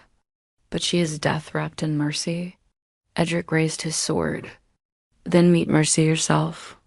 The battle broke. Steel met steel. Wolves met wolves. The earth shuddered under the weight of 1,000 stories ending. Evelyn fought like prayer given form. No spells, no rage, only precision, grace, inevitability. Every motion echoed the bond, her sword moving where Edric's heart called. His defense rising where her breath faltered. Then it happened. From the cliff above, an arrow hissed through the storm of battle fin. Dark, silent dot, it struck her shoulder. She stumbled, the world slowing into impossible stillness. The shaft glowed faintly green, the same cursed poison she'd once burned from another's veins. Edric's roar tore through the field. He caught her before she fell, his hands slick with her blood. No, not again." She looked up, lips pale, eyes clear. "It's not your fault. I can't lose you," he whispered, choking on the words. She touched his cheek, fingers trembling. "Then don't." And with that, she pulled the arrow free. The bond screamed, an explosion of gold that consumed everything it touched. The sacrifice, the battlefield froze. Every rebel soldier stopped mid-motion, eyes wide as light poured through the veil. The goddess's presence descended like a weightless storm. Moonlight and blood mingled into one. Evelyn rose, the wound blazing with golden fire. Her voice, silent for so long, spoke again. Enough. The word carried across miles. Men dropped weapons. Wolves knelt. The goddess's voice answered, soft and ancient. Child of silence, do you offer your breath again? Evelyn smiled faintly. No, I offer my life. Edric's eyes widened. Don't. But she was already moving, walking barefoot across the torn earth, leaving glowing footprints behind. Every rebel she passed froze, their eyes clearing, the poison burning out of them. Calvarine fell to his knees. Sobbing without sound, she reached the heart of the field, where the old oak had fallen long ago. The same tree beneath which her father had been taken. She pressed her bloodied hand against its roots. Let this end with me, she whispered. Let this kingdom learn peace, even if I can't hear it. The goddess's light flared. The bond snapped only to rebuild, brighter. Edric ran to her, falling to his knees. Catching her as she sank, her pulse fluttered weakly beneath his fingers. Stay, he begged. Please. She looked up at him one last time, lips moving slowly, painfully. Always then, her eyes closed. The field went still, and then the wind sighed. The light burst upward, scattering into thousands of luminous shards that felt like golden rain. Every wound on the field healed. Every cry softened. Evelyn's body dissolved into light. Rebirth. 3 nights later, the moon turned white again. The river thawed. The war ended. Edric stood at the foot of the oak where she had vanished. He had not left the spot since that day. Ronan approached, laying a hand on his shoulder. It's over. Edric shook his head. No, she promised always. And then he felt it, a heartbeat not his own. Soft, familiar, radiant, light gathered between the roots of the tree, shaping itself into form. When it faded, she stood there barefoot, breathless, alive. Her hair streaked with silver, her eyes glowing faintly gold. Evelyn, he whispered. She smiled, placing a finger to her lips. She mouthed. He realized then the world was utterly silent again. But the silence was not lost aught, it was peace. She stepped into his arms, and the bond flared not as fire, but as light. The new dawn, when dawn broke, it was golden. The red sky was gone. The war had ended not with blood, but with love that refused to die. Together they returned to Silver Keep. The people fell to their knees as they passed not in worship, but in awe. They called her the Silent Queen Reborn, and when Edric stood before the court, his voice rang through the hall. The age of conquest is over. The age of echo begins. He looked at her, his queen without a crown, her silence speaking louder than his words, and so did Chapter 16, The Queen, who spoke for Wolves, epilogue, years later. Their reign becomes legend. She builds the house of echoes. Silence turns into the kingdom's strength. The years after time, like snow, softened everything it touched. The war faded into songs sung around hearths. Children grew up not knowing what rebellion sounded like. They only knew peace, the kind that walked on quiet feet. Evelyn Ray, once the girl who swallowed her voice, became the name whispered when mothers prayed for strength. Not the witch queen, not the moon's curse. Just Evelyn, the queen who had learned to listen even when the gods would not speak. The Alpha King ruled beside her, his fury tempered into patience. He no longer raised his sword to prove strength. He raised it only to protect the silence they had built together. And though she could no longer hear his voice, she understood every word he never said. The house of echoes on the old cliffs of Hollowspire, where once blood had soaked stone, Evelyn built something new. A sanctuary of pale marble and open sky. No bells, no sermons, no weapons. Just space for breath, thought, and peace. It was called the House of Echoes. Here. The deaf and the broken came to learn new ways to speak. Hands became language. Eyes became voices. Silence became prayer. The children of soldiers sang poems to the goddess. The wounded taught rhythm by the beating of their hearts. And every year, When the red moon rose, the queen walked among them, her silver hair unbound, the goddess's coin still glinting at her throat. She would press her palm to the temple wall and close her eyes. And though she could not hear, she could feel the echo, generations learning that silence was never emptiness. It was potential. It was peace. The king and the Queen Edric grew gray before his time, though the strength in him never waned. In councils, his temper remained fierce, but one look from Evelyn was enough to calm the room. Her touch, her smile, the curve of her fingers in silent counsel carried more command than any decree dot in their private gardens. He would still speak aloud to her. She would trace his words on his lips, her eyes laughing, her heart answering through the bond they still shared, old, steady, immortal. Sometimes at night, she would wake to find him sitting by the window, watching the moon. "You still don't trust her," she'd sigh, teasing. He'd smile. "I trust her because she sent you." And she'd rest her head against his shoulder, feeling the thrum of his heart, her favorite sound in a world she no longer heard. Legacy decades later, when both were gone, their story became myth. The bards changed names, added dragons and gods, embroidered tragedy until truth glittered beneath the seams. But some things endured unchanged in every village. Healers taught the Ray sign, the hand language the queen had created for her people. In every pack, the Alpha swore oaths not with roar, but with silence, to remind themselves that restraint was strength. And every full moon, the wolves gathered at the cliffs of Hollow Spire, raising their heads not to howl, but to listen. They said that if the night was still enough, you could hear the faintest heartbeat in the air, a rhythm older than kingdoms. The bond that had once saved them all, the final echo centuries later, long after Silverkeep became a city of glass and song. A traveler climbed the ruins of the House of Echoes. At its center stood a statue, two figures carved from moonstone, the woman bareheaded, eyes lifted, one hand outstretched toward the horizon. The man, standing behind her, his hand resting over hers. The bond between them immortalized in light, beneath their feet, etched in a language of silence. 6 words. She spoke once, and the world listened. The traveler pressed his palm to the stone. The wind stirred, whispering across the cliffs like a familiar breath, and somewhere, deep in that hush, he thought he heard a voice that wasn't a voice at all, a presence. Patient, eternal, be still, it said, and you will understand.